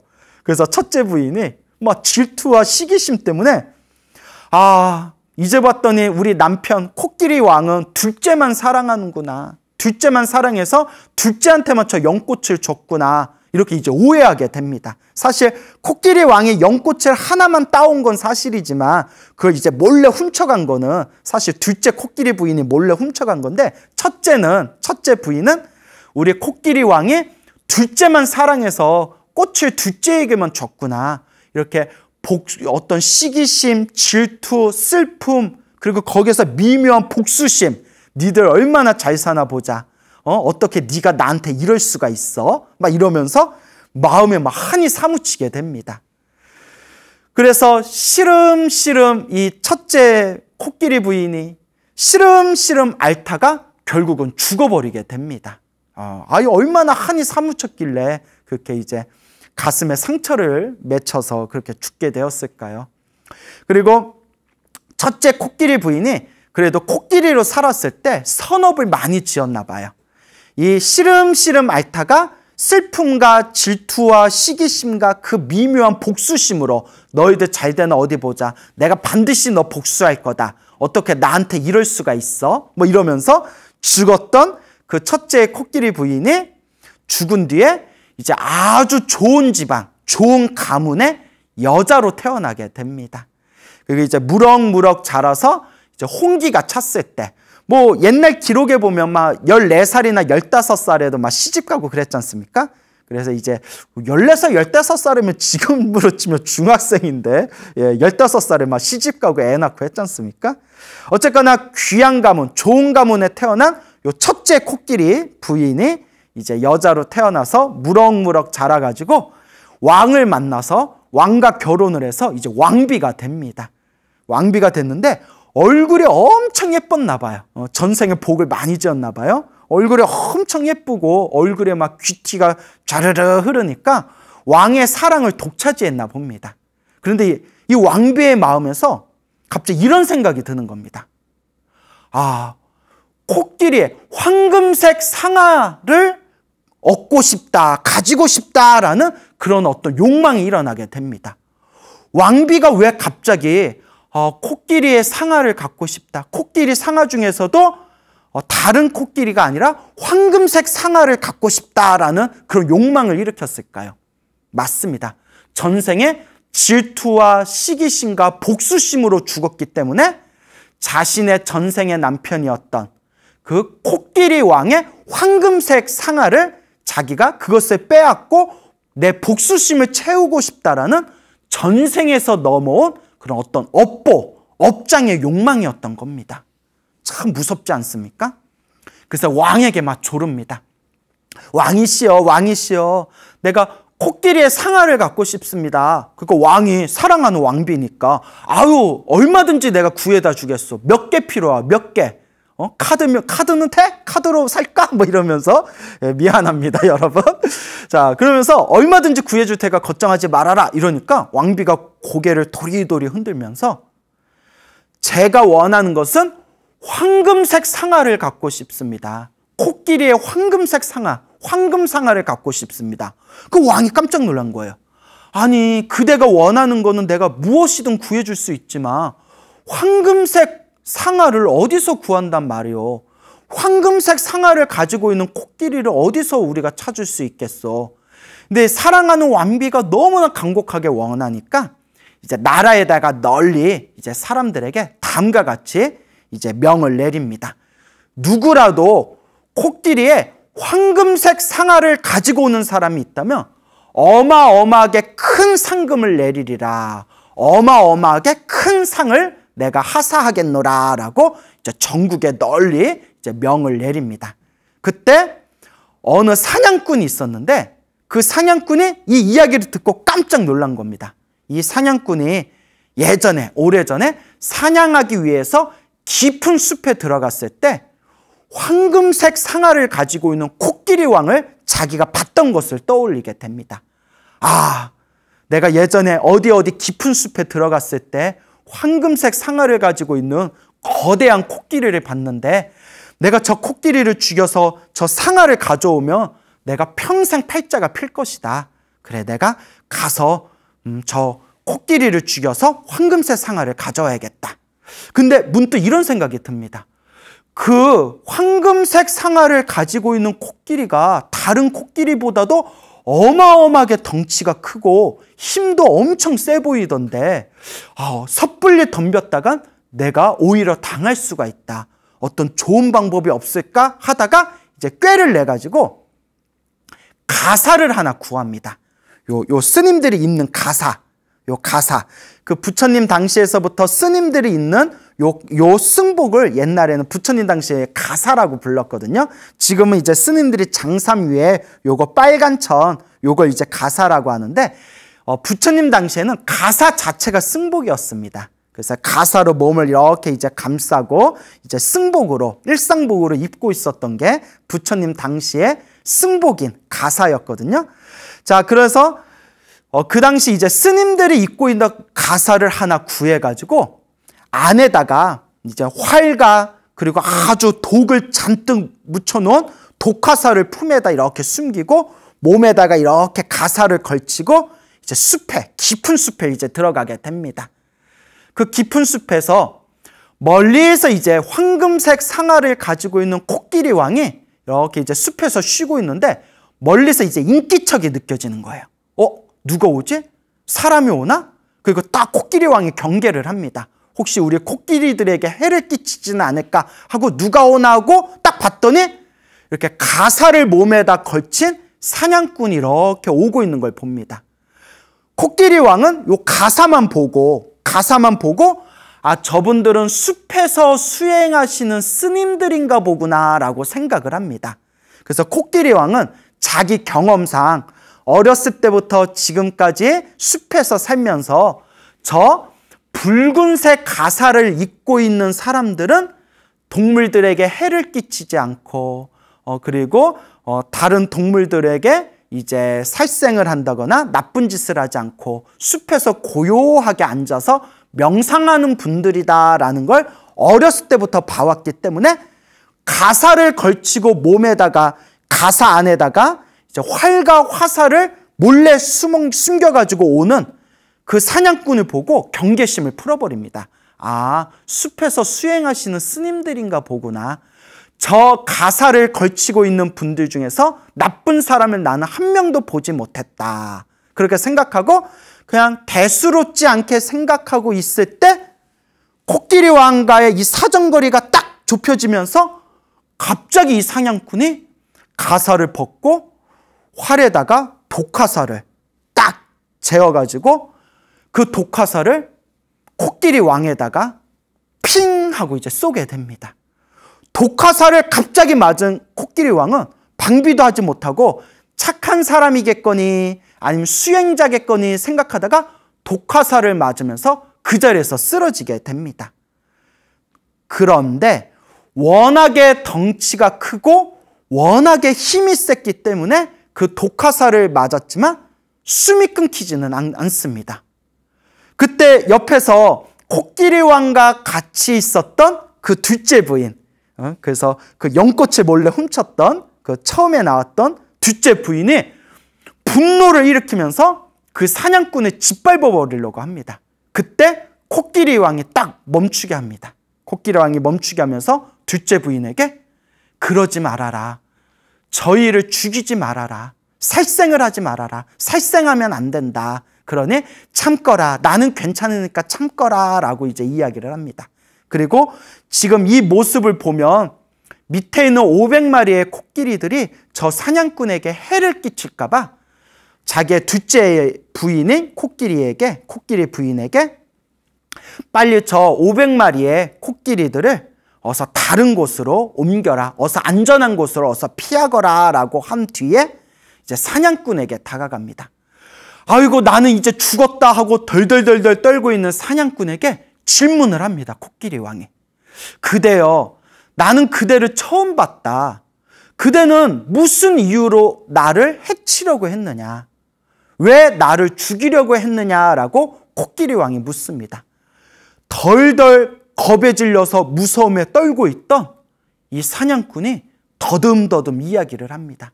실은 우리나라에 왕이 있고 왕비가 있는데 왕비의 소원이 황금색 상아를 갖는 게 소원이라고 합니다. 황금색 상아를 가져가면 큰 상을 내린다길래 제가 상금에 눈이 멀어서 이런 못된 짓을 했습니다. 제발 살려주십시오 하니까 이제 코끼리 왕이 이렇게 질문합니다. 내가 만약 이 상아를 너에게 준다면 다른 코끼리에게 해를 끼치지 않을 것이냐? 사냥꾼이 말하기를 제가 여기 온 거는 황금 상아 때문에 온 거지 다른 코끼리에게 해를 끼치기 위해서 온 것이 아닙니다 라고 했더니 너는 반드시 그 약속을 지켜야 된다 라고 하면서 큰 나무에다가 자신의 상아를 이렇게 박아가지고 스스로 그 황금 상아를 뽑아버립니다. 얼마나 아팠을까요? 스스로 코끼리 왕이 큰 나무에다 자기의 상아를 막 들이박아가지고 자기 혼자 힘으로 그 2개의 황금 상아를 뽑아낸 뒤에 피를 철철 흘리면서 그걸 이제 사냥꾼에게 줍니다. 그리고 코끼리 왕이 다음과 같이 서원을 세웁니다.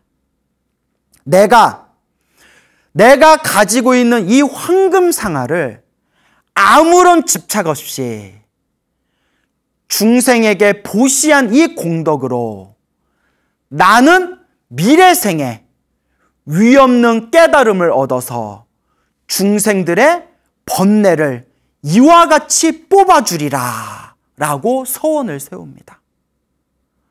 자신의 황금색 상아를 뽑은 뒤에 사냥꾼에게 던져주면서 내 이 황금색 상아를 내가 아끼지 않고 이것을 아무런 집착 없이 보시한 공덕의 힘으로 나는 머나먼 미래생에 완전한 깨달음을 얻을 것이고 그리고 일체 중생들의 번뇌를 이 상아를 뽑아내듯이 모든 중생들의 번뇌를 내가 뽑아주리라 라고 서원을 세우면서 쓸쓸하게 이제 눈을 감게 됩니다. 야, 무슨 코끼리가 소름 끼치지 않습니까? 어떻게 코끼리가 그런 마음을 일으킬 수가 있을까요? 물론 불교적인 관점에서 보면 그 코끼리 왕은 석가모니 부처님의 머나먼 전생이고 수없는 윤회의 삶 동안 성불하기 위해서 보살행을 닦고 있는 육바라밀을 닦고 있는 수행자가 이번 생에 코끼리 왕으로 태어나고 자신의 상아를 뽑음으로써 보시바라밀, 보시의 행을 닦고 있는 그런 존재였던 것이죠. 사냥꾼이 그 황금 상아를 가지고 왕궁에 갑니다. 왕궁에 가서 그 황금 상아를 바칩니다. 왕과 왕비가 깜짝 놀랍니다. 아, 이걸 어디서 가져왔냐? 아니, 정말 황금색 상아가 있었냐? 이걸 어디서 가져왔냐라고 왕과 왕비가 질문을 하니까 이제 사냥꾼이 솔직하게 있었던 그 일들을 자초지종을 자세하게 설명을 합니다. 왕도 감동받고 옆에 있는 신하들도 감동받고 막 하늘도 감동받아서 막 비가 내리고 막 땅도 막 감동을 받아서 막 땅에서 막 눈물이 막 쏟아지고 이건 좀 오버다. 예, 죄송합니다. 모든 사람들, 그 자리에서 그 이야기를 듣고 있던 모든 사람들이 다 감동을 받고 있을 때 그 황금색 상아를 그토록 원하던 그 왕비가 그 황금색 상아를 쓰다듬으면서 눈물을 쭈르륵 흐릅니다. 마음에 있었던 그 알 수 없었던 황금색 상아를 갖고 싶었던 그 욕망과 그 복수심, 그 전생에서 넘어왔던 그 슬픔과 한이 싹 사라지면서 축생도 이러한데 짐승조차도 이런 마음을 내는데 사람이 나는 이 축생보다도 더 못났구나, 훨씬 더 못하구나라는 그런 부끄러움을 느끼면서 이런 생각을 일으킵니다. 이 축생, 이 동물조차도 사람인 나보다도 훨씬 더 이와 같이 훌륭한 마음을 내는데 내가 어찌 이번 생 헛되게 살 수 있겠는가? 이번 생 참회하는 마음으로, 이번 생 내 죄를 닦는 마음으로, 이번 생 평생 공덕을 닦으면서 살으리라 하고 후회의 눈물을 흘리면서 그 황금색 상아 앞에서 요 왕비가 합장하고 다음과 같이 서원을 세웁니다. 저는 맹세합니다.